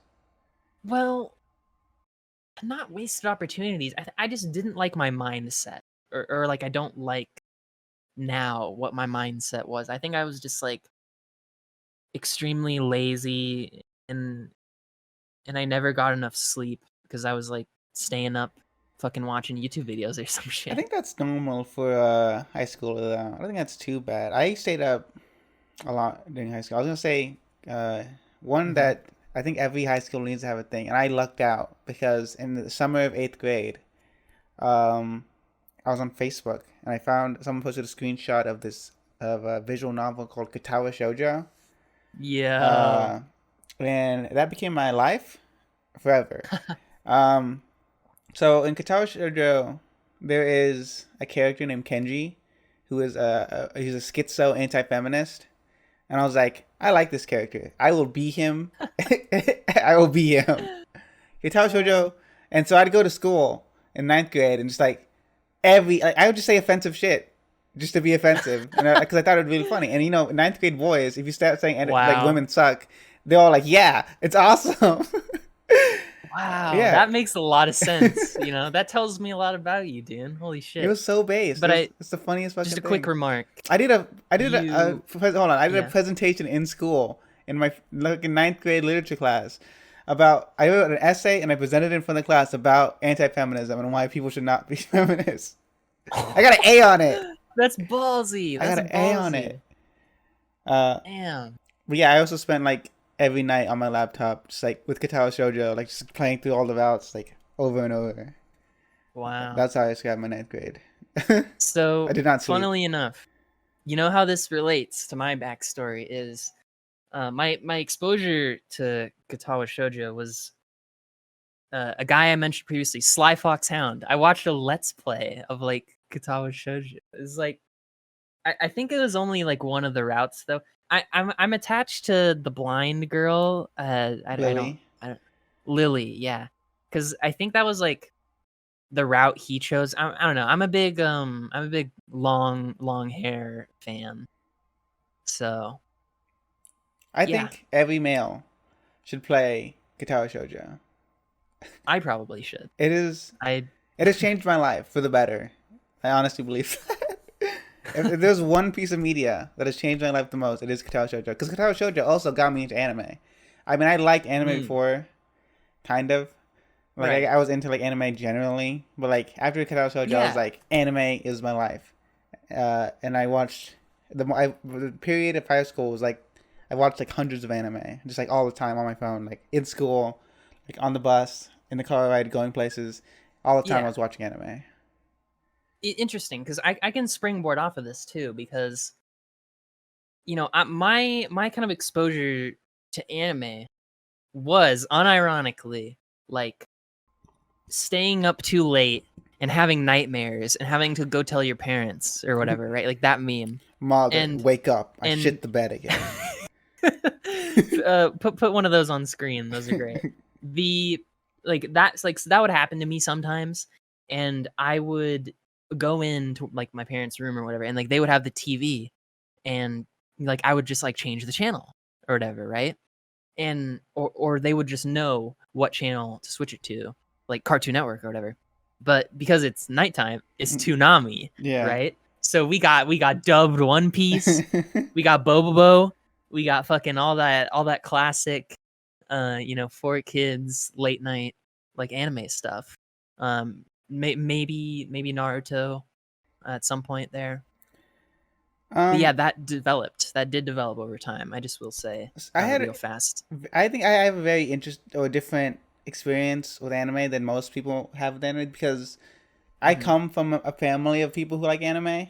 Like I have generations Yeah. above. Like my dad watched anime and like knew what it was anime. My mother Hmm. watched anime even though she didn't know it was anime. And so like even as a kid, like there's video footage of me as a little kid, like on fourth, like for my like Christmas, like 19 or 2000 Christmas 2000, of like me opening up like Dragon Ball Z figures and being like, "Yo, it's Dragon Ball Z," and like Nice. and my mom had anime DVDs. My dad, the only dubbed anime I'd watch was like Yu-Gi-Oh, like via DVDs I rented or whatever, and like Mm. I intentionally got Dragon Ball Z.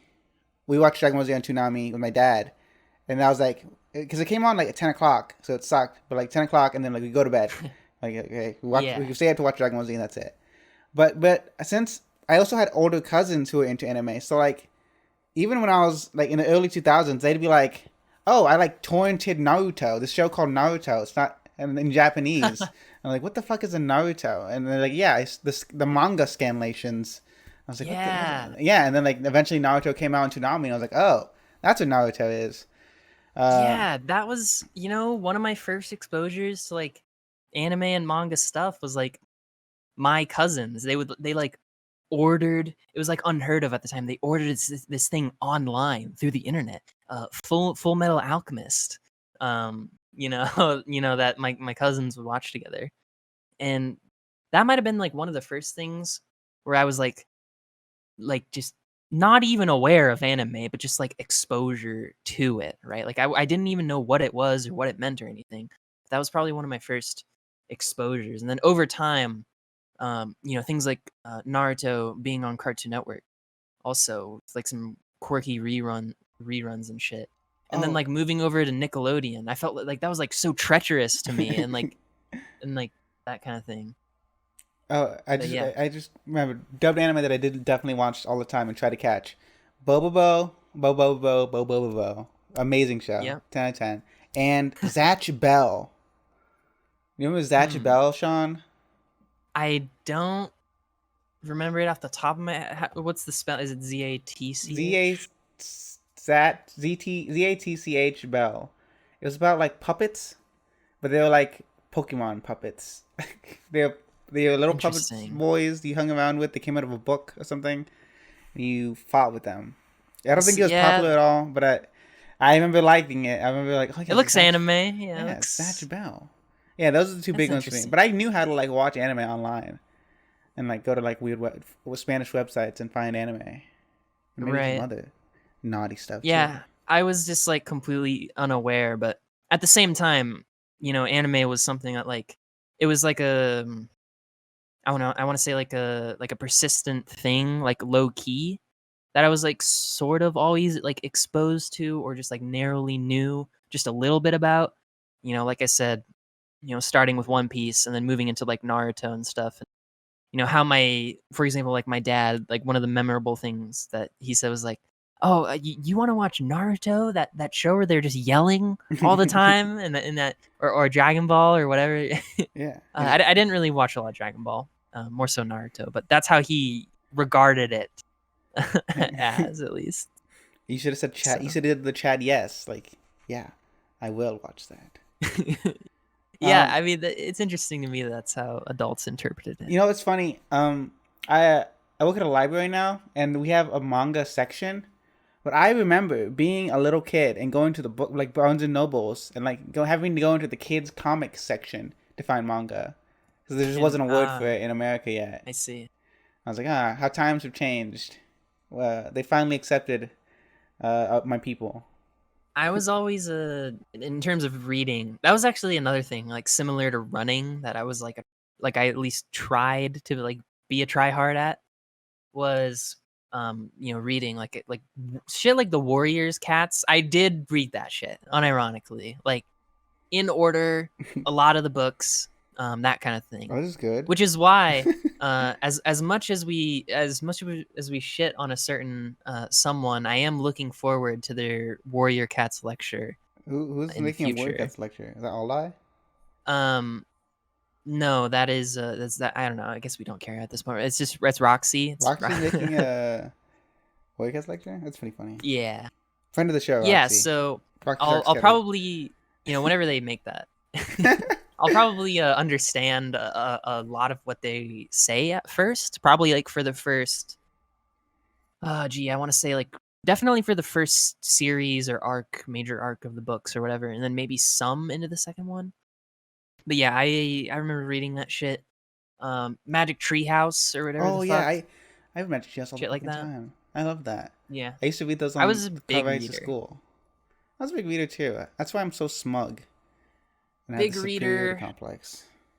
But I never got into like or broke into like the upper echelon of like the reading club thingy, whatever it was in elementary school. I had a hard time summarizing shit.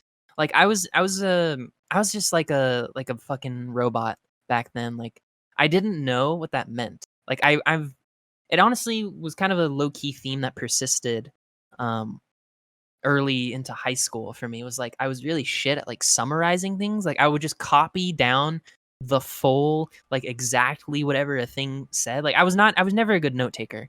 Hmm. And I still almost never do. At least for school and that kind of thing. But yeah. See, my secret's taking notes. Just pay attention half the time, and then what you remember is the notes.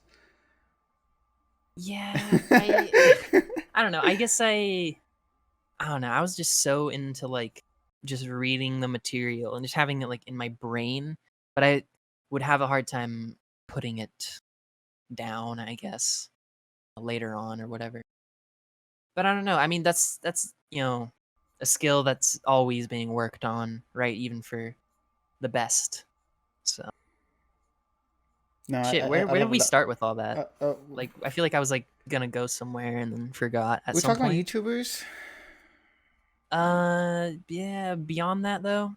You said something about Nux Taku, and then BGE, and then we got sidetracked Uh by other YouTubers. I think.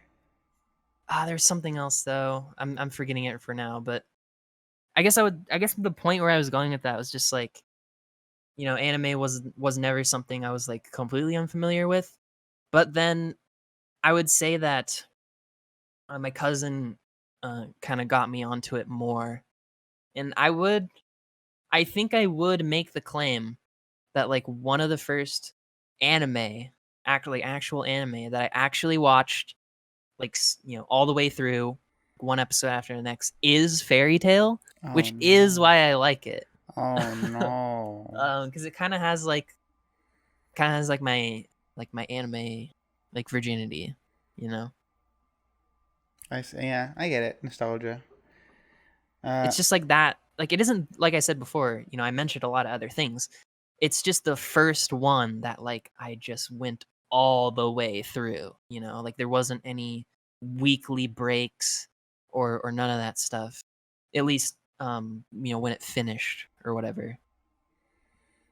See, So yeah. I don't really have that kind of thing, unfortunately, because I did grow up with Dragon Ball Z, like the manga and like all the TV show like stuff in the house because everyone else in my family liked it. Mm-hmm. Like my fucking aunt will make Dragon Ball Z references, like even to this day. I'm like, Yeah. you're 50 years old. What? You're a 50-year-old Hispanic woman. Why do you know about Dragon Ball Z? It's hype. It's fucking It pog. is hype. I'm like, I do always pog. 'Cause my family will fucking pull out some weird deep cuts. You have to understand that my family is just as weird as I am, and that is like if you met my family, you'd be like, oh, Junkun's like pretty normal actually. Like my fucking mom and my Interesting. aunt. Last time we went to the beach, like my mom and my aunt like sat in bed and watched like Madagascar 2 like 3 times, like Hmm. back to back. And like the whole fucking time they were just analyzing it, like together, like talking to each other, like just like having like their own like Whoa. for nobody but themselves, just like talking about like everything about the fucking movie. I was like, shut up! Wow. I don't care about Madagascar 2. It's so opposite. It's so opposite to people like you and me. Like we want to like display our opinions, but they're just like saying it as they watch it, and then they're just done, right? Like Well, I think it's it's different because interesting. they have no reason to display it to everybody. Yeah.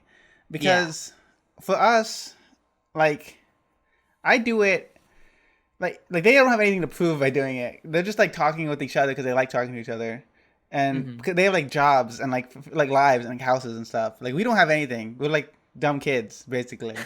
Like so posting on the internet. They don't know how to do that. They can never figure it out. They're old. Yeah. We do Yeah. it because it's fun. Um, I was always the kind of person who would just talk about shit. Like my older brother told me this when I was a little kid. Like even when I like watched like Barney, and then like then we go on a car ride, I just talked to him like nonstop for 30 minutes about what happened in the episode of Barney and what I thought about it. Yeah. I'm like, what? I Yeah. was like, what the fuck? I I was like, really? kind of I'm that I have a annoying? similar example, but like kind of the opposite. I remember I want to say 6th or 7th grade, like coming into school and just wanting to talk with people about Call of Duty, and like people like not wanting not wanting to. Basically, I thought that was pretty interesting. Kind of a similar experience, I think I it would might say. just be autism. Honestly, it might be just be some autism. Um, Yeah, I think the internet definitely helps with that. Like, I need to fucking say these it's words an to outlet. somebody. It's an outlet, yeah. I mean, I do that too with like, I've had definitely had conversations with my younger brother where like we're just sitting on the couch playing a video game or watching something, and we'd have like analytical conversations that I don't write down. Like, I mean, Yeah. I've grown out of the I need to tell everybody how I feel about things phase that I definitely had when I was maybe about your age in like Mm-hmm. college and stuff, where I fucking these videos aren't up online anymore, but I used to like just film myself with a camera, like running around in the dark, Yeah. just being like, okay, I just watched this anime. Here's what I fucking think about it. Fucking yeah, like that kind of Yeah. stuff. Like your hero. You know, Yeah, like my hero Digi, bro. Digi bro. No, like, I mean, It's a it good was name. even less structured than that because even when I first started, I did a review of all-purpose cultural category Nuku Nuku, and it was pretty straight laced by the book. You know, kind of. It was a bit silly, but it was pretty normal. But like by the Yeah. third time I made a video, like I had realized that like because I don't watch anime YouTubers. Digi was the only anime YouTuber I ever watched. Because I think they're obnoxious and they're dumb. Yeah. Like I realized immediately like how silly it is just for someone to take seriously talking about anime on the internet. Like who the fuck like people get so serious about this. Like people take it like people have arguments about these things. I don't understand why like anyone would care about like someone else's opinion about anime. Like I Yeah. don't know why people care about my opinion. All I know is that I'm right. So Of course. Of yeah. course. So like my old videos are like pure schizo. Just because just because like I cannot comprehend that someone will actually click on a video like You wanting have a different opinion? no, Preposterous. I can't understand like someone will click on a video like wanting to know someone's opinion, like even like at that level. Well, Like that's so I never took it seriously, and people would ask me like if they like my videos like, so can you review like Hunter x Hunter, can you review like this? I'm like, why do you want me to review this? Like who cares what I think about the show? people get invested in the personality, And I I never guess. got that. but I do it now because I only do it now. I refuse to do like, here's what I think about this new show that came out. Because Yeah. I think that's like literally a waste of time. Soul It's soul crushing. crushing waste of time. Yeah, I only do it if I have something like really interesting to say, or I think is interesting to say about it. I want to do like a funny Yeah. gimmick, a bit or something. Or if you have someone to bounce it off of, Oh yeah, like maybe a rotating yeah. cube zone, Sometimes if I'm perhaps. trapped in a rotating cube zone, I have to bounce my ideas of somebody inside the cube. Yeah, There you that's the go. gimmick of the There you show.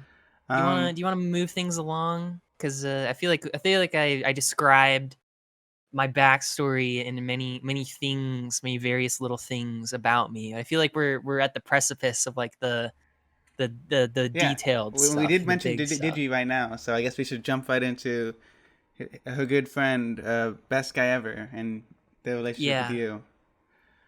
I would say, I mentioned it briefly before, but like I said, Nuxtaku kind of found him through there. From there, I would say that I, I don't know. I was looking at this guy. He had, geez, what do you even have? He probably had like 80 something or 90 something thousand subs. I don't even remember, honestly. But, it was a guy who, I was going through his catalog. I was like, okay, some of these videos, seem somewhat interesting. I'll, think about it or something like that. And then I come back later at some point for some reason. Maybe it was like I rewatched the best anime ever cast, or like it came up again in like another Nuxtaku thing. I go and I watch, um, best anime ever, right? Best anime ever TTGL part 1 and then part 2. Which I would say, despite maybe what we'll get into later, is still one of my like personal favorite videos. Just in general, just for like I would say it's like thematic resonance, I guess, maybe is a lengthy word to describe it. Um, and I would say, one thing about me too is I did unfortunately like watch that video before seeing Gurren Lagann just because I was like so like intrigued, I guess, and I just was kind of in a phase where I was just kind of watching things, right? Just watching a lot of things. Just either just graduated or just about to be graduated from high school. So, I watched that video and I start kind of watching his newer stuff. And one thing that was kind of big and influential to me was like I believe the Infinity War Wiagawa, because in that video, The one who um, defends Thanos. well, I don't know about defends, but he just describes like why Thanos is like a good character, and how I kind of like also agree, um, in the ways that are described. He mentions in that video, when he's like comparing villains, right? He mentions to like go back and watch like the best anime ever TTGL videos, if I'm not mistaken. And I think it was that like sparked an idea in my mind, some like super strange destiny long-term plan shit where I blocked out in my mind what I had like learned, like what I had seen and learned from the best anime ever TTGL videos. I waited something like 7 or 8 or 9 months just so I could forget it. Just forget it all, forget the video. And then I went in and watched Gurren Lagann on my own, right? Yeah. And I remember a lot of things about that, and I remember eating a bowl of carrots, baby carrots, while watching it. And I watched it on my big 4K TV time, and it was something that was like, very awe-inspiring, honestly, like very, influential. And because of this like long-term plan thing, after I watched the show, and it kind of dug up those memories, like vaguely, of like what I had forgotten from watching those videos. And I would say that after I finished watching Gurren Lagann, I went back and watched those videos. Um, and I was just like, yes, yes, this is what happens. This is right. This is, some of the themes that were presented, and they are good and influential. And you should try to be your best self and those kind of things. And the best route is the combination of the Rossius and Kaminas and Simone choosing personal responsibility and all that stuff was kind of ultimately for me like necessary and a good thing for me to understand, because graduating high school, I like despite what you think, graduating high school, you think, oh, it's an accomplishment. You're supposed to be proud. You're supposed to be happy. Those kind of things. I really wasn't. I really, um, didn't really know what I wanted to do. I wasn't like too certain. Still, honestly, I'm not to this day. But that aside, graduation for me, like I said, wasn't a good time. Um, I don't. I just kind of like remember the bad things from it. I remember throwing up earlier that day, like before graduation, and just being extremely hungry like the whole day and just wanting to go home.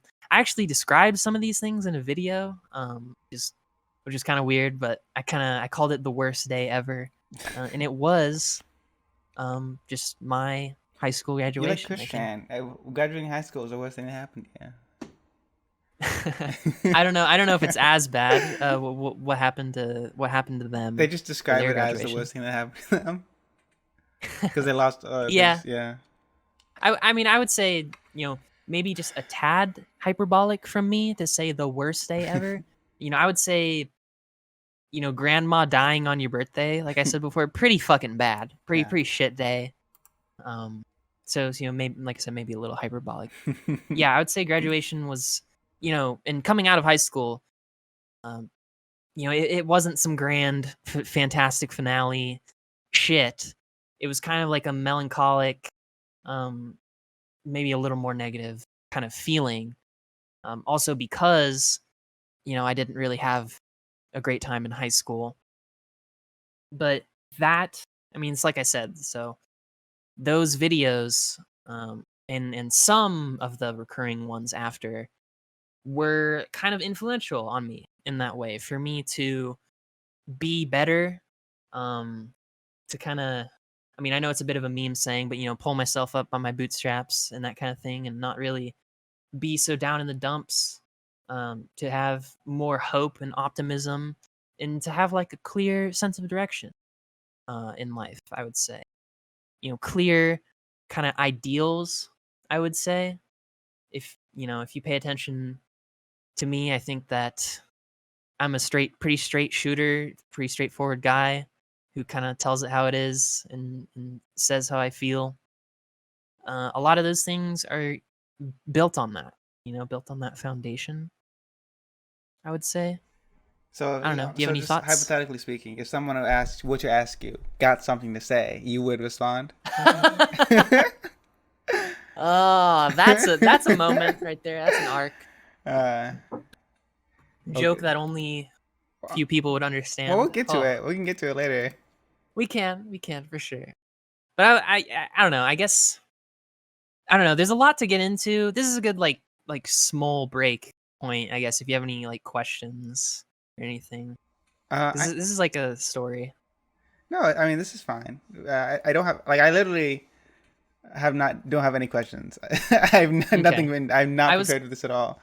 I Uh, was I mean, things we'll get into later maybe. I was getting called cringe for, having a lot to say or whatever. And you people speak your mind. people well, it's just like people not really challenging anything that you say. Something. Okay, whatever. I'm just going to just keep going. So, it pretty influenced by this fella. Yeah. And I would say that there is a clear difference though, right, between you, like I say you, but I mean me, right? So like you being like personally influenced by something, versus and just having like a better understanding of the world and that kind of thing, versus something like the Yogs cast, right? Or something else like that, where it's just kind of like entertainment. It's not really as much, I want to say analysis or It's not just like touched you. But It's you like it? unlike some members of the Yogscast, I was not touched by their content. Let's just say. Yeah, Um, vape but yeah, allegations. uh, bouncing off of that, I would say what 2018 ish, maybe. I'm not even sure, to 2019 though. 2019 was like I was a best guy ever fan, right? Yeah. I was soy pogging. I was wondering, commenting on like probably most videos, wondering when the next one was gonna come out, getting Were hype. you in the comments saying, Nani, Nate doesn't upload? Maybe. Honestly, I might not have even been at that point. It might have been most in 2020, but actually, no. It was definitely no. It was 2019. It was 2019. Because the reason I know this is because I believe that's when I started patroning. Yeah. Okay, it's all coming back to me now. The year 2019 is important because this, oh god, this is like such a controversial turning point fucking moment where he decides to post a video and subsequently release a little series called Me a Math of a 2, where the opening act is him announcing that he's going to become, quote, a full-time YouTuber.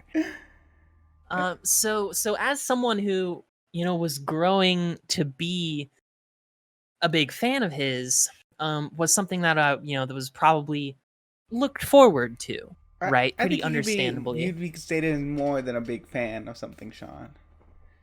Of big Nate Bestman. I think you'd be a bit Um, beyond that uh, do you mean now or at the at the time?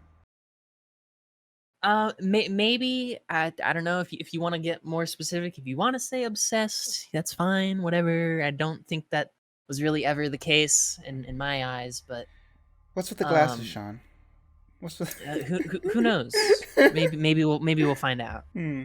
Okay. Will it because 2019, like I said, me and Math of a 2, new job. So I was someone who was invested, literally and figuratively, at that point into him because I patroned in like July, I believe like July or August. It was like of that year of 2019. So that's when, I was paying attention and like I was a big fan. And like at that point though, it was one of those weird things where it's like it's a niche enough community. It's not something like the Yogscast where, your average comment will probably just be glossed over or maybe not even seen, by Definitely not maybe, even seen. Lewis or whatever, whoever. Right. That this is someone who was not even at 100K subs yet. Um, doesn't necessarily get like a crazy amount of comments, either excuse me, on their Patreon or whatever, that kind of thing. Yeah. If So you leave a comment, you probably did see it, even if you yeah, didn't respond to it. yeah, and I think he said before too, he has like the notifications on his phone for some or most of the comments or something like that. I don't know. That might not even be the case now. That being said, my point is like for probably his Patreon specifically, like there wasn't really a lot of comments or concerns or criticisms really, I would say. And I was it's this weird thing that I might delve into on my video. I'm not really too sure, but like, you criticize what you like, right? It's more than I think that's more than fair to say that if you truly have an understanding of your subject of whatever you're talking about, you understand and point out the criticisms of something, even if you like it, right? Mostly because And like you care. I would say like if you're taking the time to yes, like not just insult something, like leave a mean comment, like actually like leave a thoughtful response to something, even if it is negative. Like you're doing it yeah, out of a love. yeah, it's that kind of thing, and I feel like with a combination of the factors that I described previously, with Nate not necessarily being so big as to like he probably ignores comments or whatever. He was clearly seeing my comments or whatever. I don't want to say YouTube comments. I want to say more the Patreon stuff, because this is when he started his monthly cast, was like around that time. And because I was kind of, like I was a very vocal minority, I would say. You know, Nate and his channel, it's something that you see, these big numbers, 100,000 subscribers, hundreds of thousands or tens of thousands of views. The people who really care gets narrowed down, as you Yeah. go deeper, from YouTube views or like to subs to comments to Patreon and then like to his Discord or whatever, right? I would say that the scope gets narrowed, as you go down, and that's probably one reason that I was kind of so noticed, I would say, or so like on his radar, was because I was a vocal guy. And over basically the next year, I would say, 2019 to 2020, um, it was just a slow descent, like like a gradually slow descent of kind of growing to kind of not like best guy ever, and kind of like criticisms that felt like they were either net like I don't know, not necessarily never addressed, but the result, right?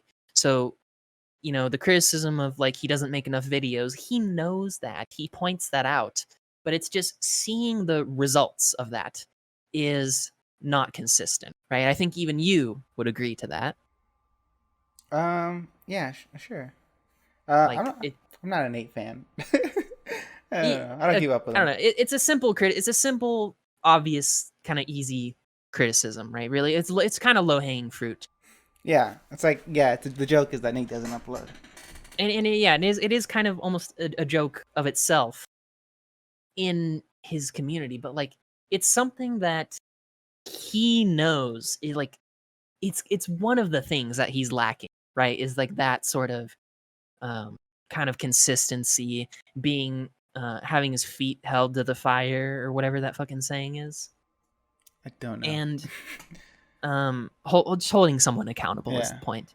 And this is something that I felt really that like his fans kind of didn't really care about, and still is true to this day, is that like um that's like kind of also what I mean when I said I was kind of a vocal minority, is that people weren't really interested in holding him accountable for whatever reason that may be.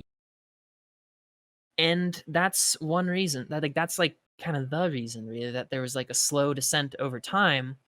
And I kind of just got sick of it, and I made this kind of like roasty expose meme like montage video that Dune helped me out with, actually. You had the idea for the thumbnail, Wait, called so Mr. Best Guy. we've Yeah, skipped past a lot. If we're at the point where we already know each other. that's true. That's true. We have skipped past quite a bit because what RadCon was 2020. So yeah, I guess going into 2020, I mean, sheesh.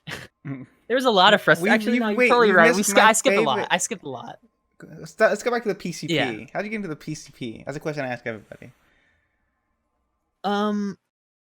Well, it's got to be through Nate, Yeah, right? but like Like, there's you have a no. very important part in PCP history, I think. That's true. That's true. I'd like to I touch mean, on I that. totally skipped over that, to be quite honest. Yeah. I guess I should reacclimate because let's think. Cuz cuz Nate in 2019 went full time, and then later that year I mean, he's been on the PCP this whole time. Keep that Yeah. in mind, right? And it was something that at some point I just tuned into. Right. I think it probably was like earlier that year. Yeah, because Kingdom Hearts 3 came out. So it was early 2019, like January 2019. Maybe even sooner than that, honestly. I'm not really too sure. But let's just say for now, January 2019, because Nate stays on the PCP, and I become a fan of that. And that year starts one of the worst arcs maybe of all time, which is the voicemail god saga, where I call into the PCP with the voicemails, and kind of in this overconfident, bravado manner, remark on how, because Nate was choosing the voicemails at the time he was screening Yes. them, how he played in one of the episodes. I don't even remember what episode it was. I should though. It's something I should know. But he played 5 of my voicemails in a row, which I was just like kind of shocked at, really. And that's what kind of spurred like the voicemail god like moniker, I guess, really, of how like I'd call in with this like bravado, like this overconfident bravado of like I don't know. There wasn't really a point to it, honestly. Like it's a big meme, and it's funny too because this is kind of happening to Tommy J now. But like he's trying. Tommy J is like another voicemailer guy, and except he's been way worse and annoying, Yeah. like actually annoying than me, and yeah, Dune's aware. So they Tommy J, he came out like recently, like DMing Ben, trying to actively like convince him that Tommy J is just a character. That like, and I was like, wait a minute, I've seen this one before, because that's what I tried to do back then, and it was kind of like more of an excuse, really, I for what was imagine kind of Tommy a J's is also an cringy art. excuse. Yeah, honestly, Yeah. and how and the voicemail god was like, I kept my like quote unquote like real identity or whatever like secret, right? Like I Yeah. didn't, like no one knew it was like Sean Don at the time, right? And I had this idea, this plan, you know, to so Nate eventually was going to start a Nuzlocke, a Heart Gold Nuzlocke, and which still isn't finished to this day, by the way. But that being said, I wonder why he doesn't want to come back to that. I don't know. I Anyway, wonder, yeah. anyway, the it came to a head at this, right? So at the start of a Nuzlocke, Nate was taking donations, of course, for Pokemon names and all that kind of stuff. Also, the rival's name, right? The rival, Silver. And the thing about this is that I had this like grandiose idea at the time to like reveal that I was the voicemail god at that time, because I was donating under the name like Sean at the time. Yeah. Just like mine. And that was like my grandiose idea at the time, was to donate, become the rival, and then like that was the reveal, right? It Yeah. was like, but you have to understand this. There was a buildup, right? It was I like, oh, that was like in December or some yeah. shit, I and I was remember. voicemail god since I like that summer. I was there. I remember there was an Yeah. arc on the PCP where you're like, guess who's sending you? There was a thing where you were like doing a mystery. Guess who I am? Guess who I Yeah. am? Yeah. And Which the was a answer, flop. And the answer was like voicemail god, and everyone was like, "Who is the who?" Yeah. And then I don't remember, but I remember that, and I was like, "Oh, that's when I first I remember the name remember, voicemail god." Like, oh, yeah. fucking I dork. remember Mage blowing me the fuck out, so I kind of had to like Lay low. no, what do you like, damage Oh, control. I damage kind of had to control. like damage control and be like apologize and like say some shit. But then I like decided to like keep up the mystery for like a while. And then that was when like the grandiose plan after that stuff happened. I think I submitted a voicemail that was like, all right, the cat's out of the bag kind of thing. But in addition to that, I don't know, there's a lot of memey stuff too that happens like in the Nuzlocke. Like after, like I literally battled Ben Heads for that name. Like You donated so like much. it was like a You battled donation me for war. that. I was in that too. I Um, think did you help? yes, I don't I I gave you $1. I was like, hey, put this dollar for this Sean guy. He seems like cool. And then when he came out as voicemail guy, I was Yeah. like, never mind, give my fucking dollar back. Yeah, that was pretty funny. And That was a we did hoot not and a know each other at holler. this time. We had not. Yeah, we weren't like cordial or like Yeah. even aware, like Like mostly we were just aware. Like just another person in the Twitch chat. a Nate Nate Chatter, Yeah, Nate guy. Nate head might have been invented as a term back then. I don't know. definitely. Yeah. By then, I would say. And yeah, battling. Oh my god, battling the Ben heads for that one was atrocious. Because I was like, I don't even remember what I start. I was like the first donator too. I think. Because like as soon as I heard the words "Okay, you can now donate," I was like, "Send, put this towards rival name," and that was a battle, and oh my god, the complacency of him in that Nuzlocke was so amazing when he went too far left, Dune. That was such a great time. The Nuzlocke unironically peaked immediately and then just kind of went nowhere. Because if you're not aware of the too far left incident, Nate went into the what is it, second or third rival battle? I don't remember. But the point is that he was so overconfident and he also didn't know what he was doing, which was honestly probably more funny. In that I killed 3 of his Pokemon on that Nuzlocke battle. And it was a day to be remembered, man. It was like a Thanos snap on his fucking party. Pretty legit. All right, we're getting too much into the weeds of. Yeah, that's true.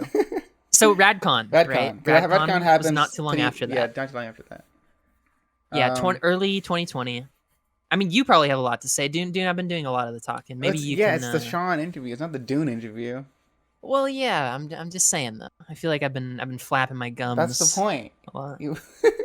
That's what people are here I know, for. but you can chime in. You can chime in. I just Help give me some okay. support. Radcon. Do you want to explain what Radcon is? Yeah. How about you just give like a history? Because like this was my first Radcon, right? So maybe you can like give more of a build up, that kind of thing. No, I don't. No, Don't. cringe. Radcon. If you Okay, don't know okay. what Radcon is, it's a meetup with the PCP people on Procrastinators podcast. They all meet up live and they fucking go to a place. I was there at Radcon for Pog. I was there in the chat. Vito was there. Yeah. Who doesn't have interviews? He's in the public cast. That's. I mean, what else is there to say about? They also did live streams. I assume you're gonna talk about the live stream chat. Oh, and the Maybe. Radcon 4 server. Yeah, the server.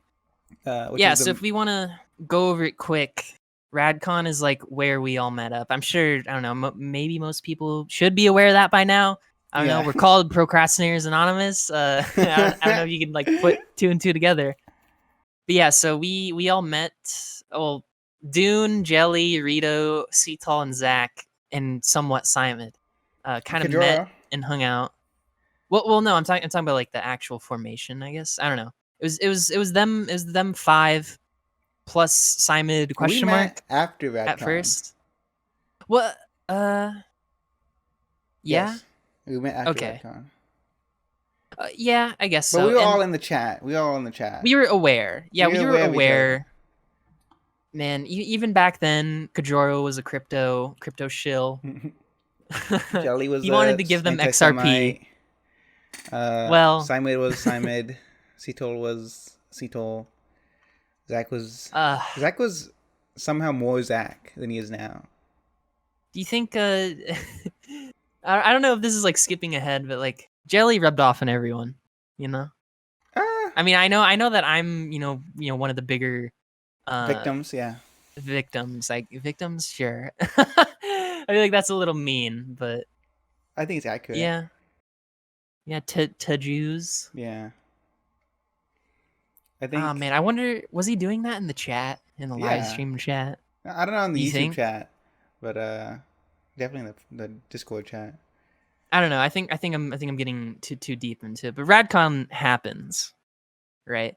Radcon happens.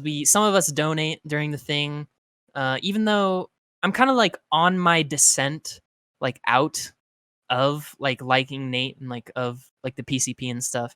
I still was like enough of a fan at the time to like donate to like get them to be drunk and stuff, right? For them to drink for Radcon, and that was a hoot and a holler too. Seeing Nate drunk, honestly funny, like one of the funniest things. Him just yelling all the time. Pretty epic Radcon thing that happened. I would say that I contributed to. Sounds like you're real proud of it, Sean. It was funny, and like I said, contributing to it, sick. Contributing to a good time, Yes. good time for all. Man, At this I don't know. point, are you anti-Nate? At some point, you become anti-Nate. I don't know if it's happened yet. I mean, I don't know if you want to like go into the specifics. I think I you would say that being I was you still are I the was Nate still head. pro Nate. You are the Nate head, Sean, or at least one Yeah. of. We In like a general sense, or just like at that time. I think in a general sense, I think Because you are the like Nate guy. in a general sense, I would say that I'm like the king of the Nate heads. Yeah, You know? for better or for worse. Yeah, for better or for worse. At that time, I'd say it was kind of just like a nebulous period. Like I was still a fan, but I was probably starting like the seeds of doubt were definitely like Still a planted. patron at this point. Maybe I'm kind of looking it up right now actually. I feel like you were Let me still. I see. think you became not a patron during Pronon. Cuz let's see here. Beginning of 2020, I was yeah, actually for most of 2020 I still was Yeah, that's what I thought, Sean. in regards. I know, but like I said, the seeds of doubt were definitely planted Yeah. because he was totally failing, Is his he monthly already upload goal. on your radar as terms of? I know there was one patron podcast he did that you brought up before, where he says, "I like it Well, when people hold me yeah. accountable," like this guy Sean. What Has a that happened yet? sheesh. I am not too certain. Let me check the date on that real quick. But in the meantime, yeah, Nate, one of the big reasons, really, I was, patroned him was that monthly podcast because it just gave you more of an insight into what he was actually doing really, and like just more stuff like about him. I guess it's I don't know, it's a very parasocial kind of thing really, Yeah. which is why a good reason why I don't do it anymore. But yes, so at this point, Dune, Radcon was after that clip.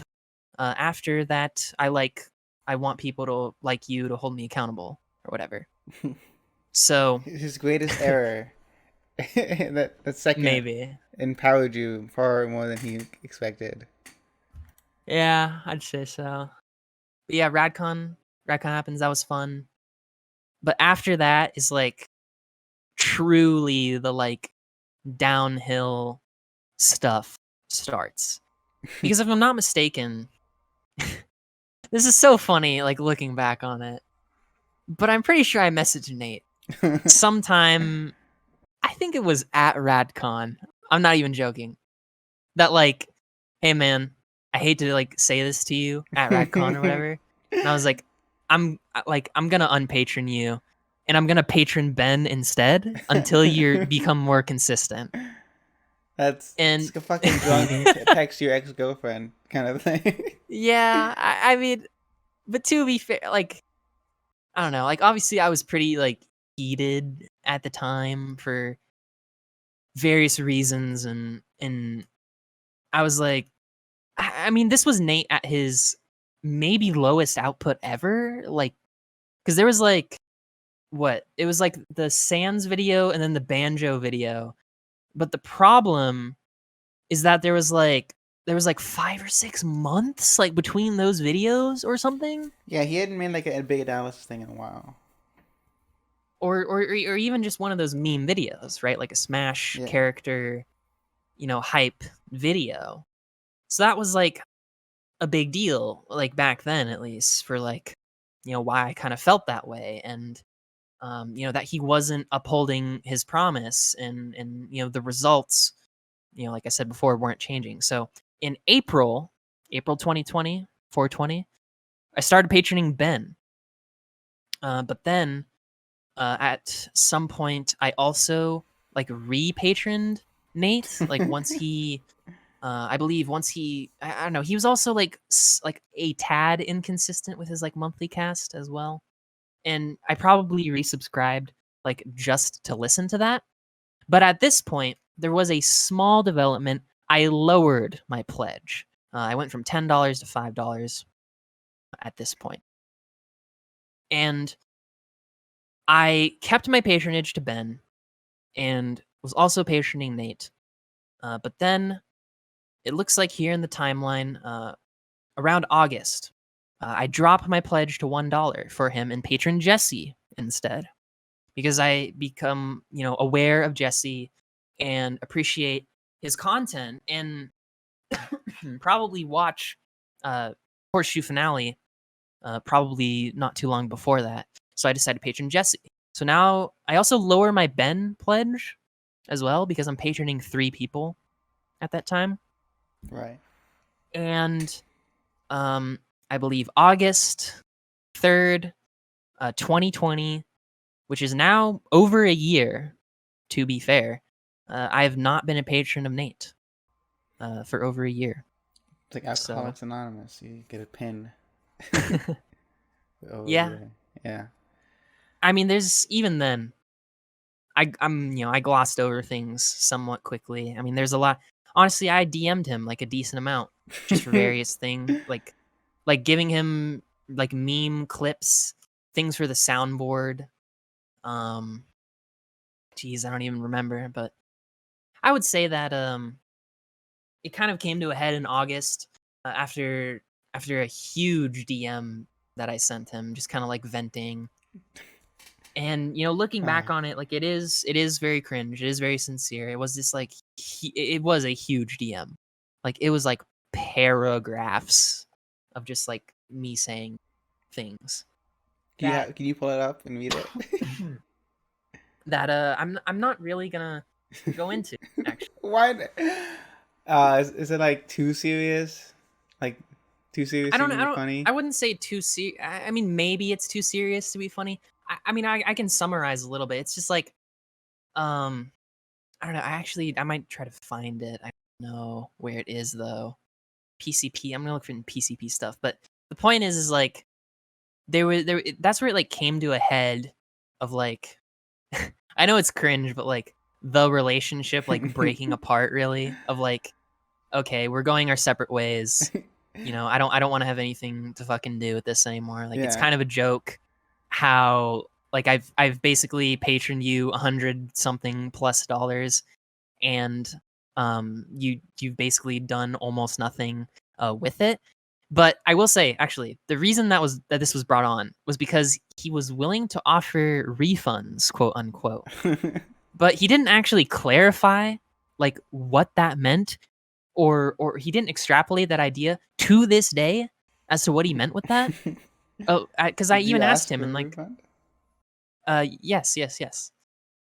But even after that, dude, I asked him again in a follow up. That was like, do you want people to hit you up every month to ask for a refund if you didn't post anything, or like how do you logistically want to like do this? Like he just said he wanted to, but then just decided not to do it, I guess, which was like, hindsight, like at the time it was like fine, whatever. Hindsight, kind of scummy, just like a little. Like he offered in his Patreon podcast, he literally said, if you guys like want a refund or something, just let me know. Like we can hash it out or whatever.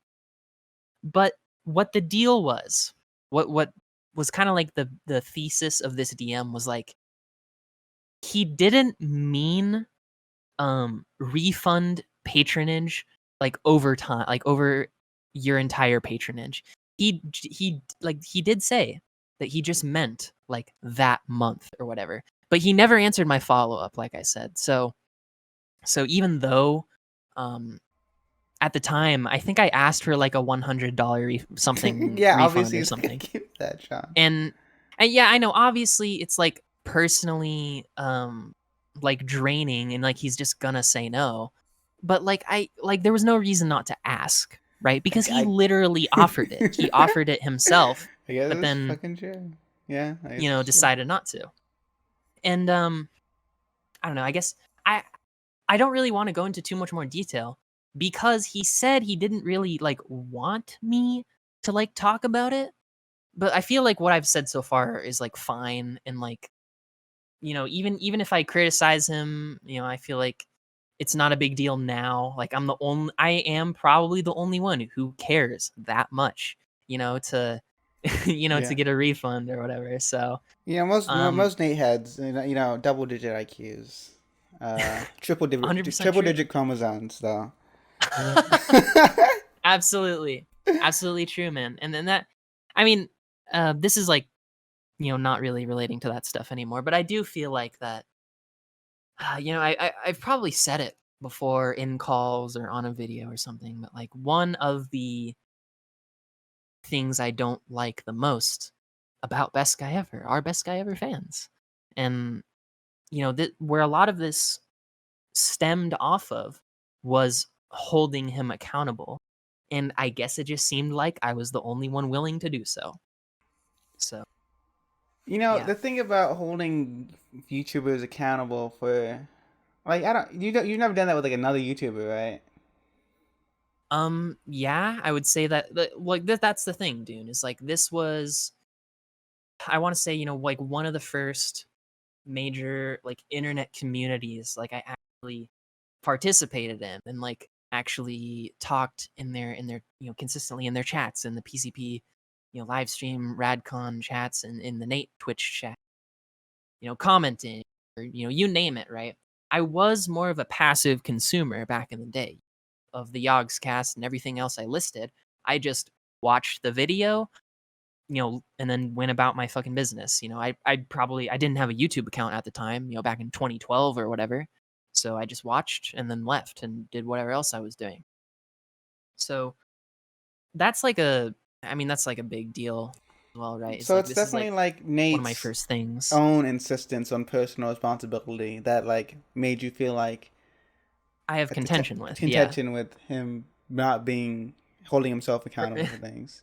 Yeah, I feel like personal responsibility, it's just a buzzword. It's literally just a buzzword like in this community that is just something in his video that, he doesn't actually hold himself, to what his own standard would probably be, or at least definitely, as is self-evident, my and maybe some other people's standards, but those people aren't speaking up as much.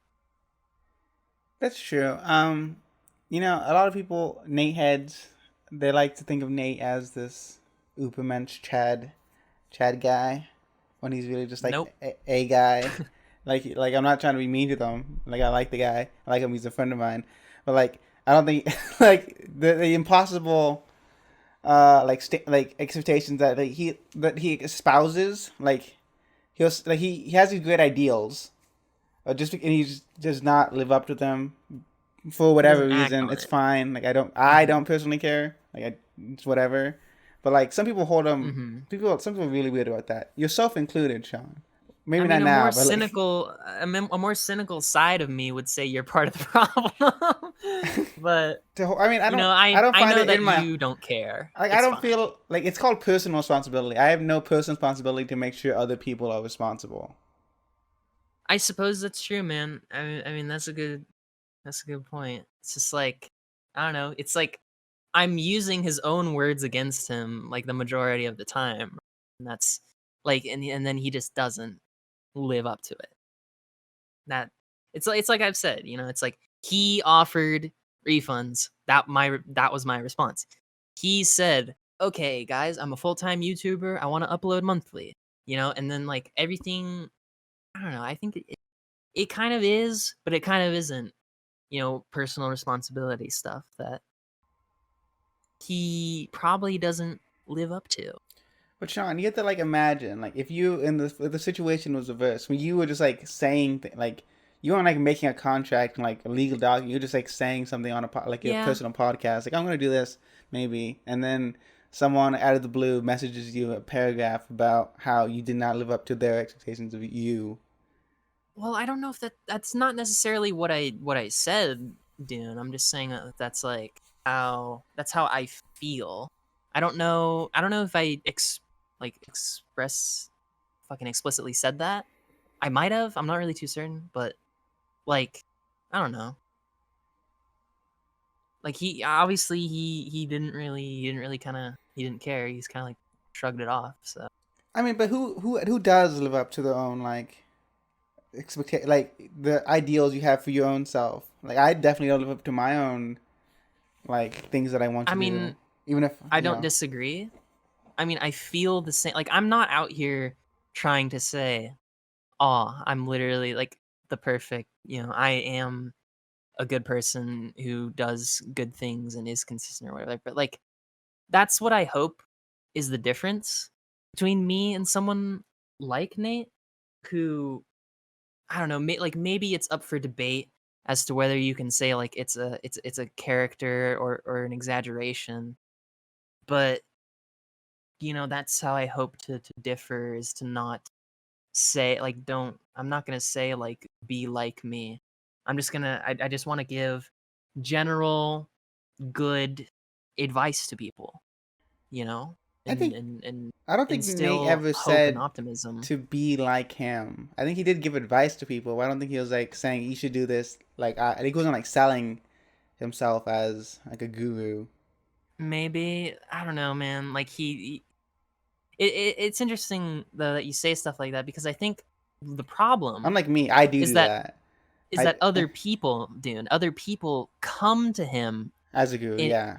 like as that guy, and I personally at least think I didn't really do anything like that, or at least that extreme. I don't know. I just think it it's different. It's a different taste of cringe in that regard to whatever I'm saying now is those people like D Pico, donating during those live streams and asking how to get an Asian girlfriend or whatever the fuck. I feel like that That's it. Wait, that's no, no, not. no, hold on, John. I'm gonna cut you Yeah. off there. That's important information we need to know. Oh, of course, of course. There wasn't there some That guy. the I know world there's some should know. people in Nate's discords that are like like get more angry than you do.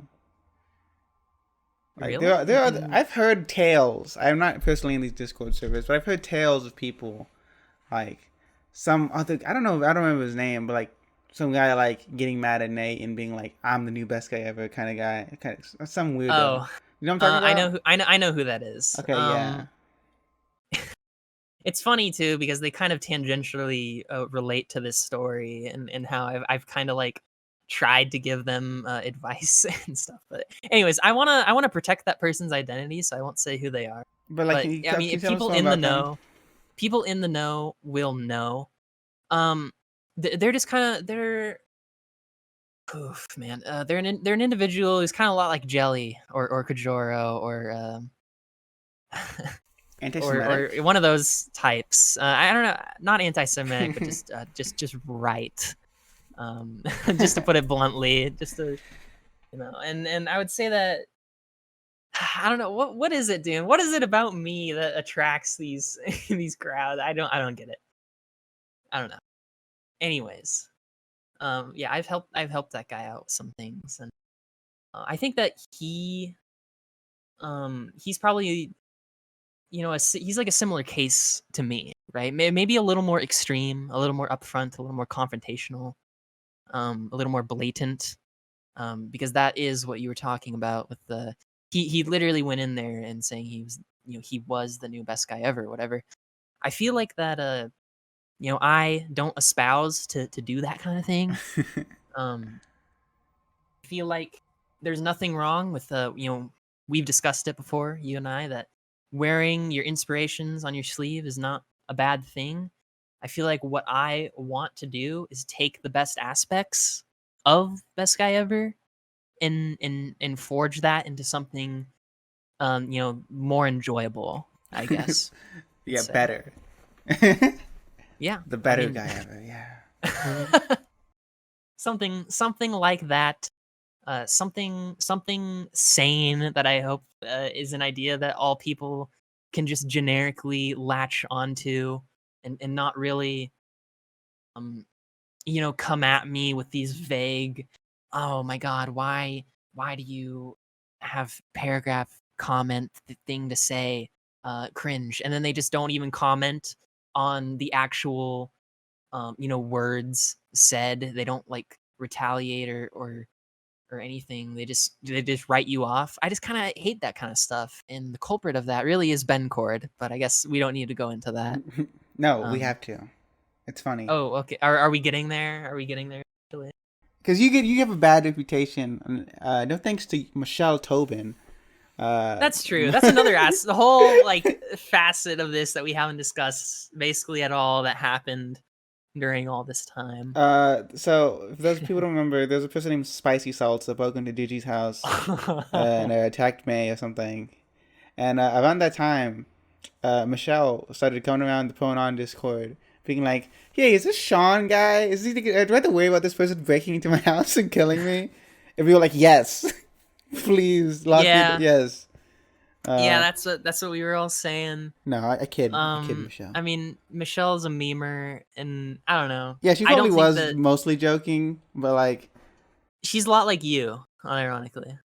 Like, don't you ever say that again, Sean. Don't you ever say that again. Like you, what is it? Like you joke seriously, right? Or it might be the other way around. Are you seriously joking? Seriously I don't joking. know.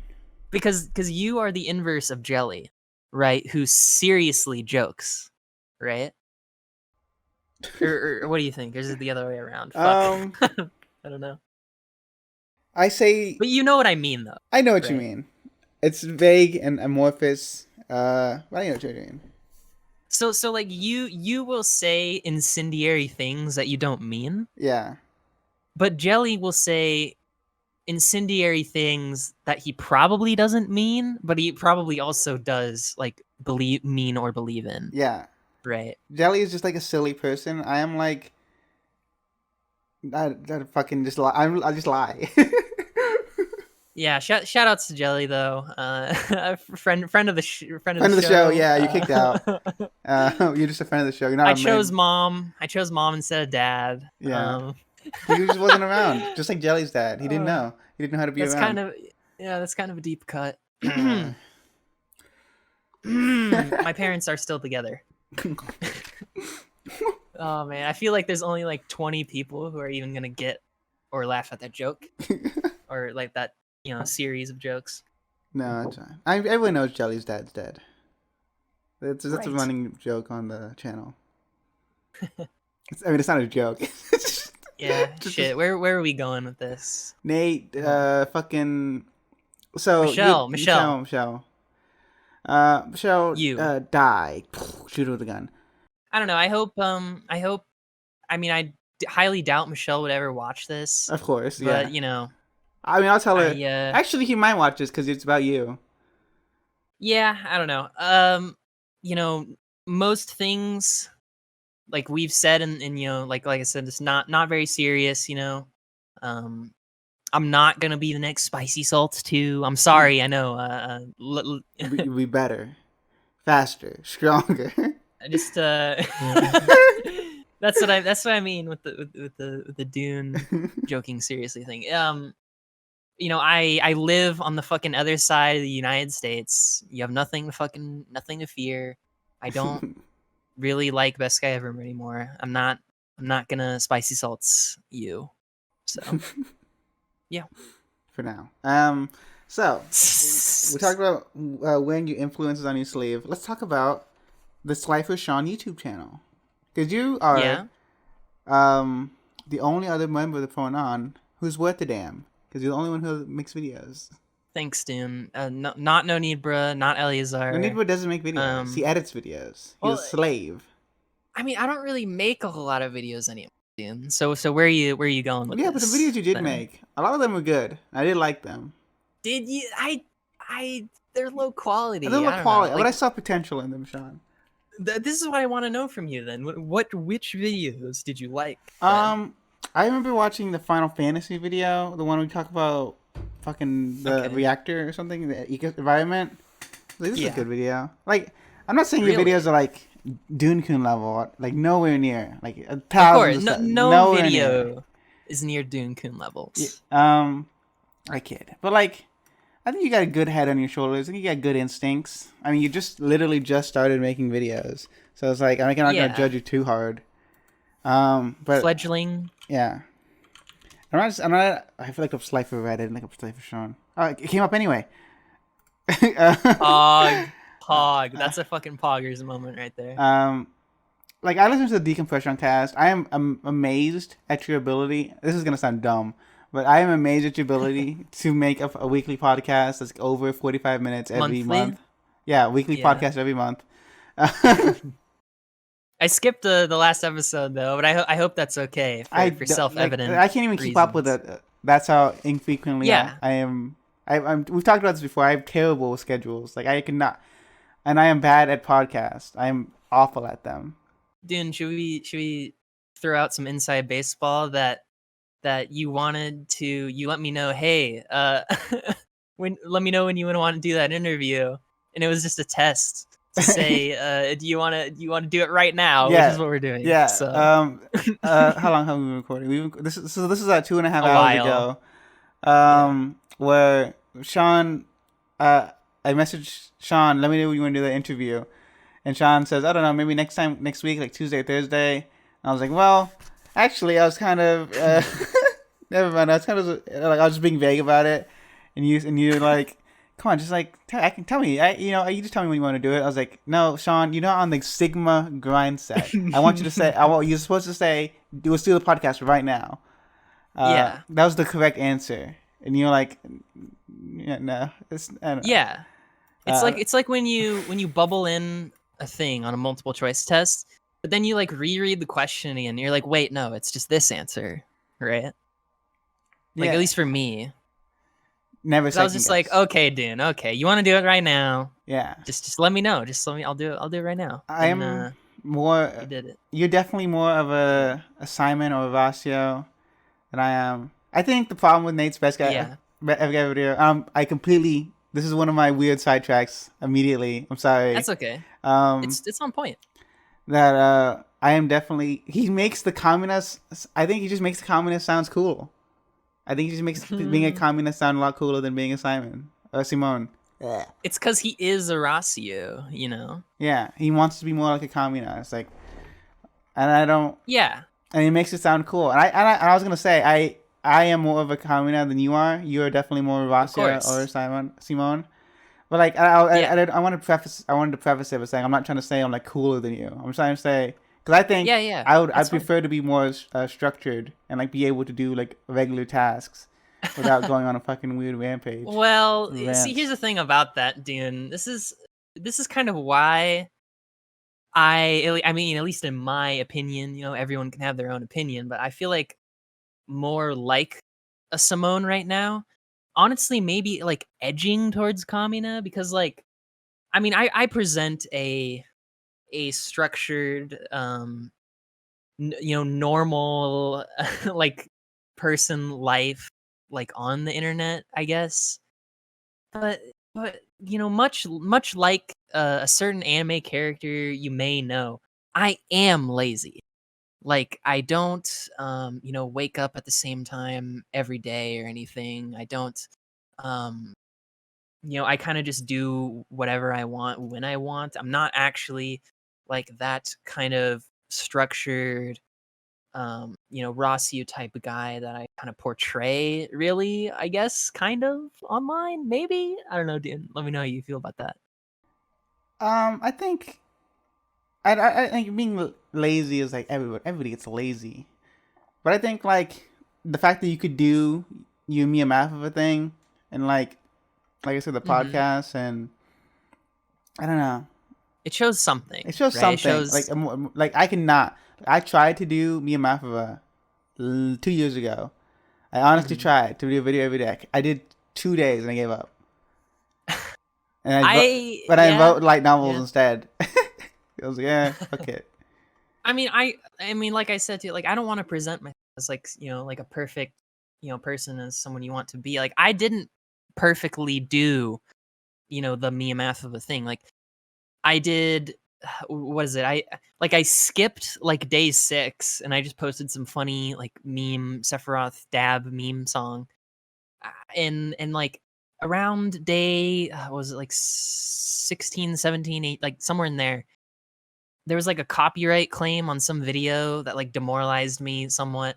and like I missed like 4 days or something. But then I posted like 5 videos in a row or whatever to like make up for it. And then I believe I finished out strong. Sean, So, like no Sean, nobody's the fact that nerfix. you did that, like I would not have bothered. Like I'm being 100% serious. I would not have even like thought about Yeah. it. Like I was just like, I mean, I'm it gonna do does something like else. seem pointless, right? Like in the grand scheme of things, it might seem kind of pointless. That's like I didn't even have an audience, more or I less, no, like at that's the why I think it's time. cool. Like I think that's a good trait to have to like Really put your nose to the grindstone and actually fucking do something. interesting, because like I don't know. I mean, it kind of has more merit now, and I kind of have like a I'm motivated again to do It's it. literally Sigma grind set, Sean. I'm motivated again to do it next year because you know YouTube, this weird platform just likes to work its magic sometimes, and like one of my just random meme videos from my little thing has like 90,000 views or some Is that shit. true? Hold on, I'm on the page. Yes, go to channel, go to most. It might be like 80 something, but I think it was like approaching I'll 90,000. activate the magic powerbound. Yeah, 84,000 views. Sheesh. Yeah, I don't know. So like maybe there is like merit to actually doing something like that, and even if I mean, I know my situation is obviously different from back then, but even if you have like no audience, I mean, I still kind of technically don't really have much of an audience really, but there might still be a reason to just do something like that again, because it just might get caught up in the algorithm one day, and then bada bing, bada boom, here you fucking are, and you fucking quadruple your subscriber count in like a year, and I don't know, Yeah, it's just lucky, I think it's a good really. trait to have. The Sigma grind set, which I don't have. I have the monkey mindset. That's what I have. Should we?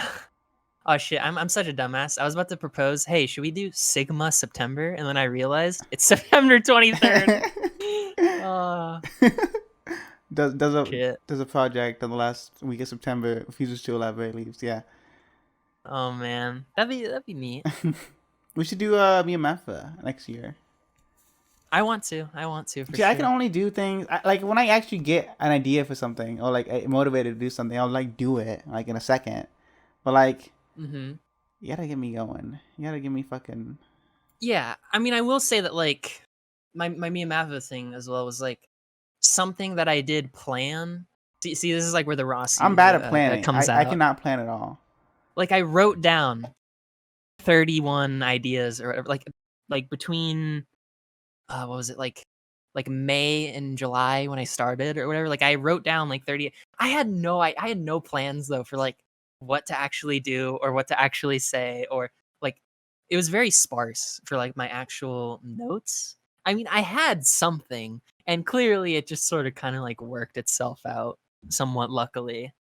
But yeah, that's like some backstory, I guess, for my thing, my damn Skibbergendo fucking, I couldn't even pronounce the fucking name meme thing. Do you like that, dude? Or should I, this is one thing I was thinking about, was like, should I just come up with a new acronym for next year, or just have the same I one? don't Or think you need an acronym. I think you just post a bunch. well, yeah, Like I don't understand I the don't know. and put it in like in a playlist. Branding. The I brand, mean, but it the is. branding's awful. Yeah. Okay, so just lean into it then, because that's the bit. So another like a new retarded acronym for next No, time. no acronym unless it's a good like name. What does that mean, dude? Just Come like on. it's not a good like damn cook damn Janjo. Like what is it? Like no, me and Mafa is like better because they Yeah. can just say it, but it's not. It's still not great. Like Weag was also Okay. bad. So Just like new if acronym, but Weag would pronounceable. unironically be like more successful if it was just like weekly uploads about something. Like it doesn't need a name. Maybe. It's just they call it the weekly Maybe. uploads. Yeah, I mean, there's other people who like I don't did it too. Like, But it's not what like about a like Mark, show. Like like Weag was not like a show. It MTG? just is a weekly upload. It could be about anything. Right. So whatever I go for next should be like a general name that like encapsulates it, but like maybe it is or isn't an acronym, or like what it. Like what? I'm trying to boil it down here to like be a Why? little What is the simpler. point of the acronym, Sean? Um, Good question. Like it's just like an homage, I guess. Yeah, you don't need it. Okay, I guess I'll keep that in mind for next time. I mean, sometimes a cool name is helpful, like podcast or like show, like for labeling. Like a title is a title. You know, it needs to be Yeah, utilitarian. I think. pro anon, Procrastinators nice Anonymous. and It, like it's abbreviatable. yeah, It's concise enough. Like yeah, if you just chop it down to pro anon or whatever. yeah. And the fact that like, I mean, people call us the PAP or like the TPC. Mostly And, me. yeah, we dumb people like you, Ben. No, I'm kidding. I didn't mean that. It's okay. I tend towards. I'm gonna talk about myself a little bit.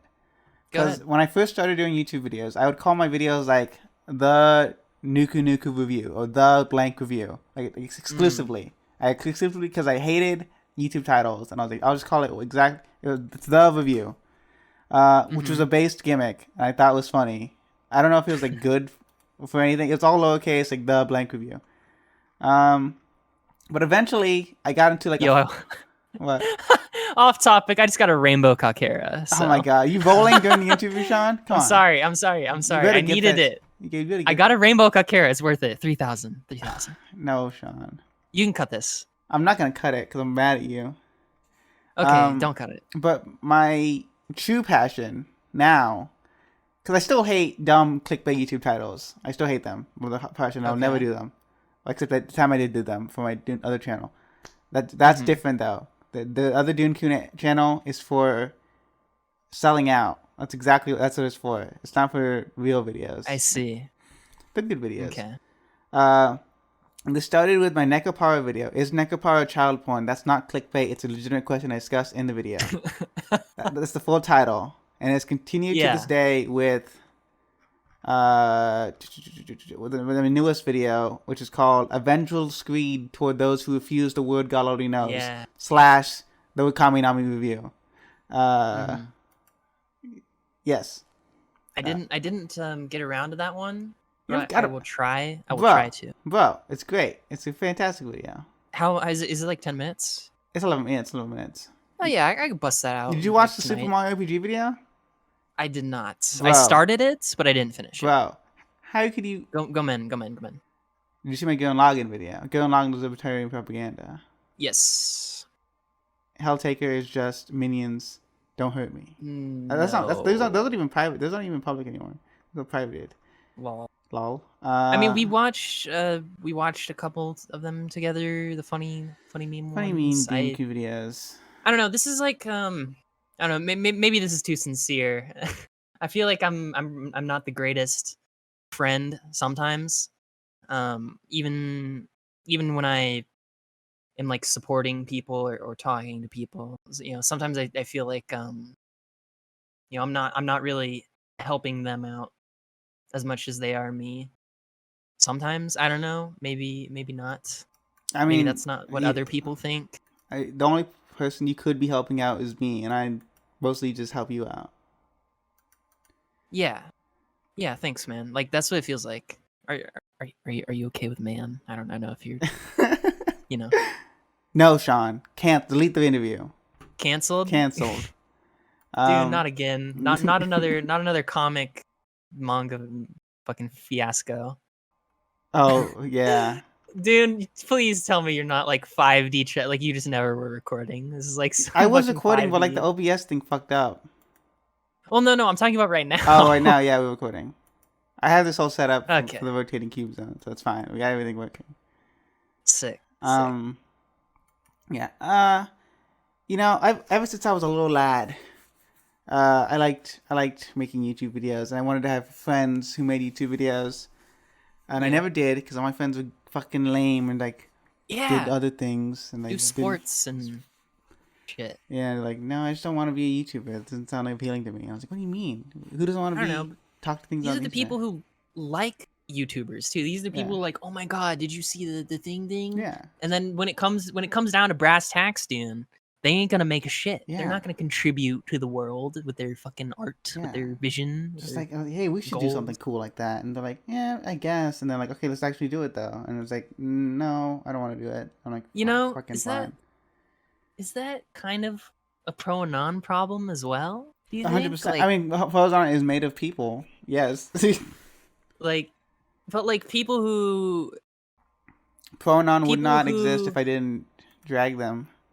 that Okay. is that that does perfectly describe pro and non, honestly. Like people who are like, oh my god, this thing. Hey, do you want to make thing? No, no, I'm busy. Yeah. I'm doing stuff for.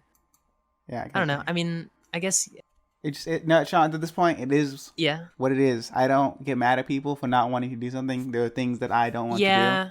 I mean, it took me longer, but I kind of feel like that. I feel like I've let that go as well. You know, like I used to be the like this is like pronon tron based lore. So like I was the guy, right? I was like, hey, meeting Sunday, at 4 p.m. whatever, and I like managed that document, and I don't know, like maybe I don't know, maybe I didn't contribute to like all conversations the most, but I really was like a driving force behind like why pronoun was like still Yeah, that's going. why I Don't you let you think? join the group.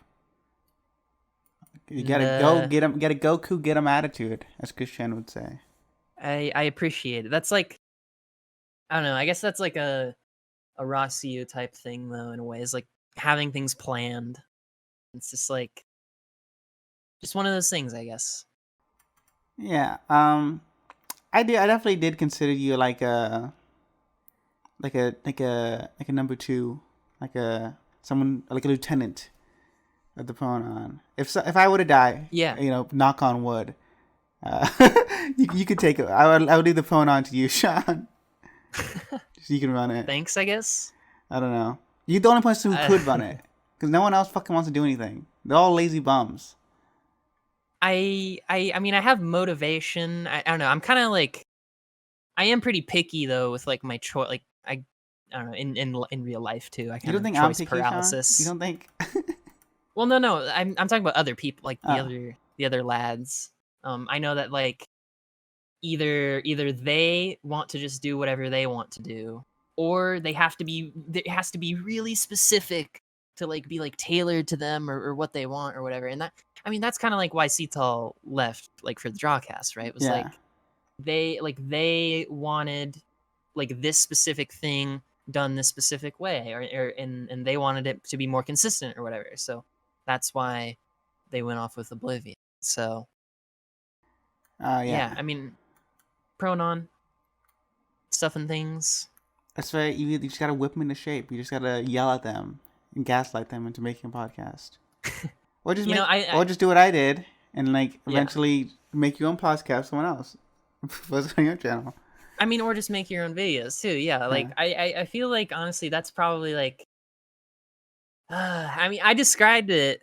See, I don't know if anyone here has made it to the end of the lecture, but one this isn't the answer, but it is probably part of the answer, is that like one of the things that's been missing like from Sean stuff is just like me making videos again. Because what have I been doing the last like year and a half? It's been The lecture. pronon, it's Pronoun been lecture. podcast, it's been solo podcasts in pronon and editing shred it and stuff and editing and making the lecture. Like none of that stuff is just like the fundamentals, like the basics, the just make a 10-minute video on the thing I mean, you I've enjoyed. asked you this And before, but it's been a while. Do you want to mhm. make YouTube videos regularly? Is that something you want to do? I would say like my initial reaction is yes, but like with an asterisk of like if I if I see futility in uploading more videos, like that's gonna be demoralizing. you know i I mean, I'm not gonna like be the most picky guy in the world because stuff can always get caught up in the algorithm, just like with my last Miyamafa thing. Um, but if life presents things that I need to do, I will do those things. Kind of in a in a interestingly ironic fashion, I'm kind of more like Nate in that regard, in that I kind of do prioritize life things. Once I have a job, like, let's be honest, dude, like, once I have a job, you're probably not going to see me around as much anymore, or at least as frequently, as consistently, or whatever, because that will more than likely at least take my priority, for money, for my future, for you name it. Like, unless there's some kind of sudden breakthrough, that would probably be the case, right? Actually, Sean, I feel like it's the opposite. Because like when I did not have a job and and I graduated college, like I did nothing. I did nothing all day.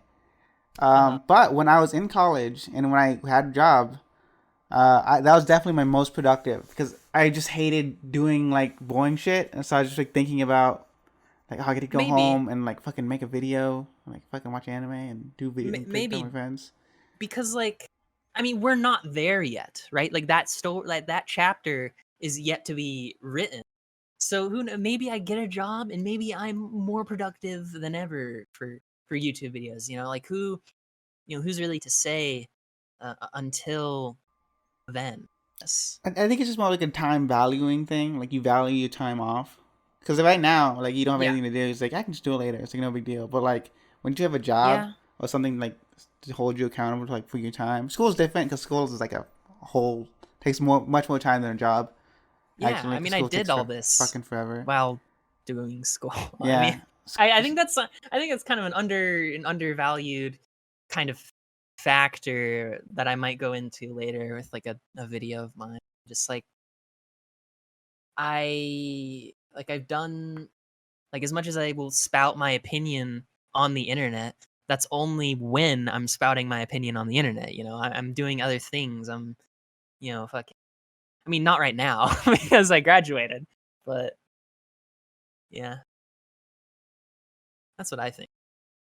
Do you feel like you have a good grasp? I mean, I know we probably skimmed over something, but do you feel like you have a good grasp of the Sean character here? Yeah, I think so. What I wanted to say, last thing, because I guess this is the most recent. You for a long time thought I hated you. Maybe. I Don't say it's maybe. been Don't nebulous. say I mean, it's been maybe. You nebulous. It's definitely thought I been hated you for a long time. when you were server owner, yeah.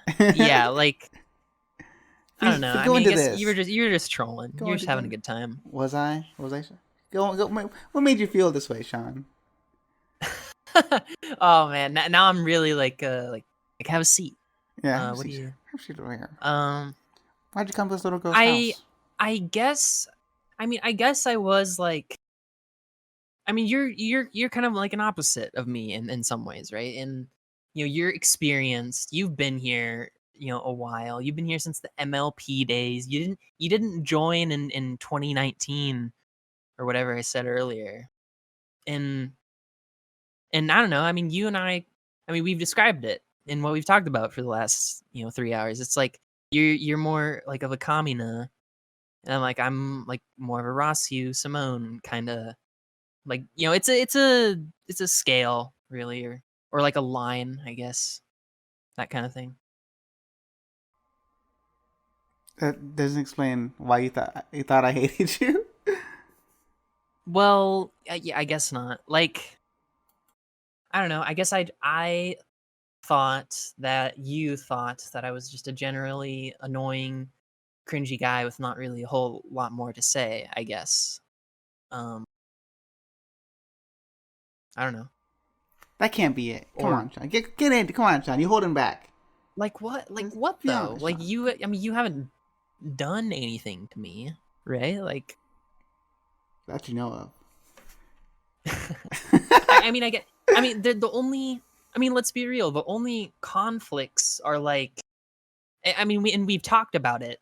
It's like, you just wanting to kind of like do things sporadically, like just with the pronoun, right? Like, that's what I'm like Yeah. referring to, and like me like wanting to be like, meetings and recording at this time, and these people are on the cast and There's that definitely kind of thing. a part because there's like okay, so when I left when I stopped being server owner, I feel like we more butted heads after I left server owner because when I was still server owner, I was pretty like rules focused, like pretty consistent.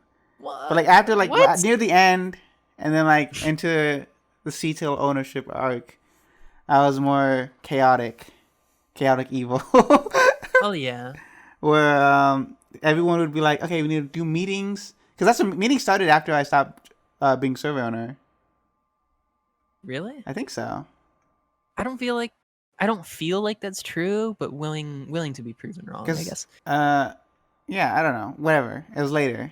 Um, and then because you guys would be like meetings, so we have meetings this time. We have a scheduling sheet of everyone's times and conversions. Well, that was a jelly thing. Yeah, but yeah, like, yeah. You all agreed to it, and I'd come back. I'd waltz in, liquor in hand, like, all right, we're doing a podcast right now. Yeah, everyone get in the call. We're doing a podcast right now. Yeah, dude.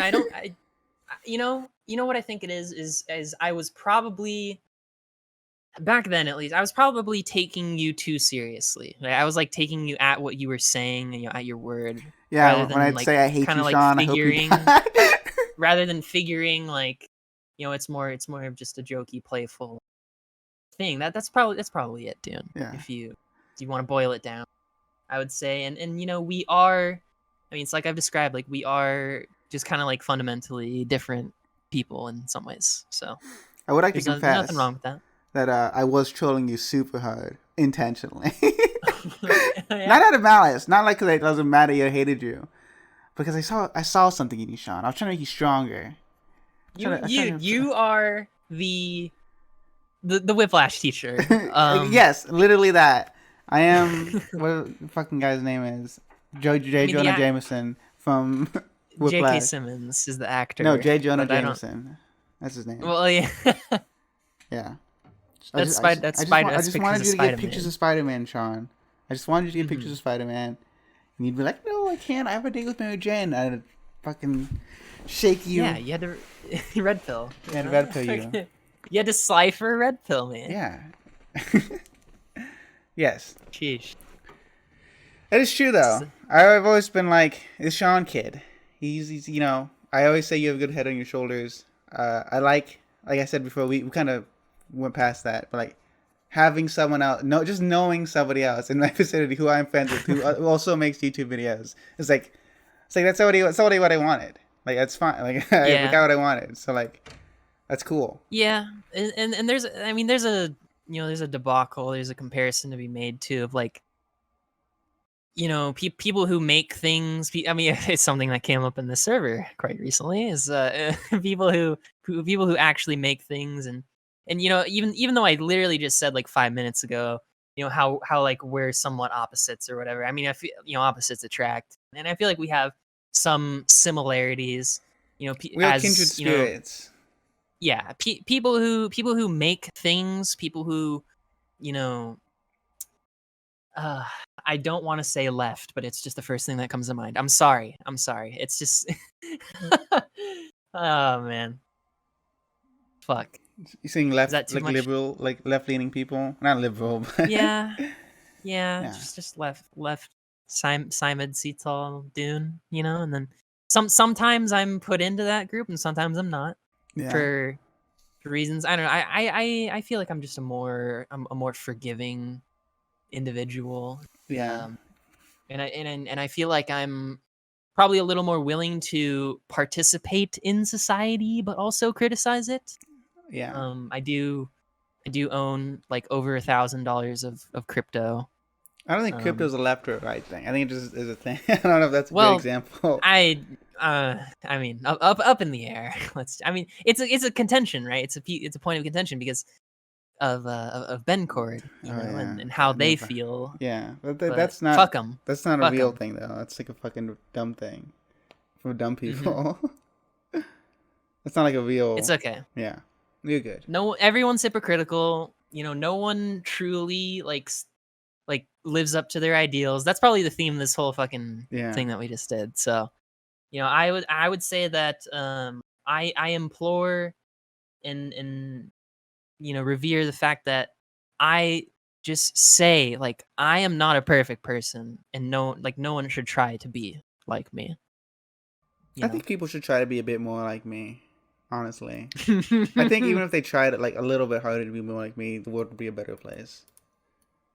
That's a very Dune thing to say. But it's true. It is 100% true. Well, I guess it depends what kind of aspects are we talking about? Just in every aspect. Okay, I see. Put on blackface if you have to.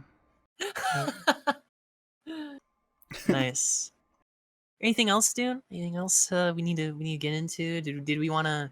I just want to pick up anything else? Mention a Bob's Burgers quote. Never have heroes your own age, because they're fucking probably gonna do something garbage. The context of that in the episode is like Bob likes a baseball player who's like 10 years older than him. And he ends up not liking him. And I feel like it applies to you and Nate. Never meet your heroes kind of meme. No, it's like never meet your heroes, but also like your heroes are not that much older than you. Like you're just assuming that they have a lot more shit figured out than they do. Yeah, I mean, this was pointed out to me by No Need Bruh previously. Shoutouts, friend of the show. It wasn't recorded, so he doesn't get credit. He said to me, like, I mean, this is like a while ago. I mean, it's still true. Like, you know, Sean, there's not much of a difference between you and a guy like Nate. You know, in terms of age, he's only 10 years ahead of you, and in life, he's only like 2 steps ahead of you or something. Yeah. Said something like that. So I still agree and resonate with that to this day. So. Like, can you imagine, Sean, if a 10-year-old kid came up to me and was like, I want to be like you when I grow up? I'd be like, what the fuck are you talking about? Yeah, I'm not really I don't know. It's just like I said. I'm a straight shooter, really. Yeah. So. I'm not. I'm a liar. But I think that's as good a place as any to stop the Sean Don interview. Yeah. Yeah, you don't have anything else to say? I would say look forward to more Sean-based stuff. It's probably going to happen at some point. Go watch the lecture. I think there's a lot there, a lot of good funny moments. Learn about GX before I do my deep dive on it. You know, I think that's a good place to get some info on that stuff. Check out my channel. It's doing okay. Probably follow me on Twitter. Can as well. And I hope Dune writes a funny description for this. Oh, no, Sean. Don't say that. And I gotta fucking write a video description. I think 5,000 characters. Whatever. I feel like I've overplayed that bit. I didn't mean to do it so many times. Now you're known for it, Dune. You gotta live up to it. Yeah. I'm not gonna do it anymore. Yeah, that summarizes this well. And I did it the first time because I really had like emotional, like, all right, this is how I actually feel about this. It was actually too long, the original description. I had to cut it down to fit into YouTube. And then I did the second one for the follow-up. What was it even called? The newest episode of the podcast or whatever? Fucking... Did we release that? Roasting best friend... Oh, no, yeah, but the Ben Cord thing. It was just the Ben Cord one. Yeah, the Ben Cord thing. Yeah, and I just had an idea for a description for that. For this video, like, there's no need to do a description because I can literally just say everything I wanted to say now. Sure. Maybe I'll come... I mean... I think at this point I can't do it now because I said I wouldn't do it, so I'm not going to do it. Yeah. How the fuck did they end these interviews, Dune? I don't remember. Like, Sean, you have to remember. Something you should know. How do they about start me these interviews? I don't know. Is that I don't know anything. Yeah, you're a communist. You're just going in head first. My brain is like empty all the time. I have zero memory of like the past events. Like I have terrible memory. Understandable. Like I cannot tell you a single word I said in this long description video. That's why I write stuff, so I can remember it later. I can look back at it. Yeah. Literally the only reason. Anyway. Yeah. But all right, let's fucking leave. I gotta pee. Okay, I have to pee too. I'm gonna stop recording now. Say bye, Sean. Bye. Bye. Bye. Bye. Bye. Bye. Bye. Bye. Bye. Bye.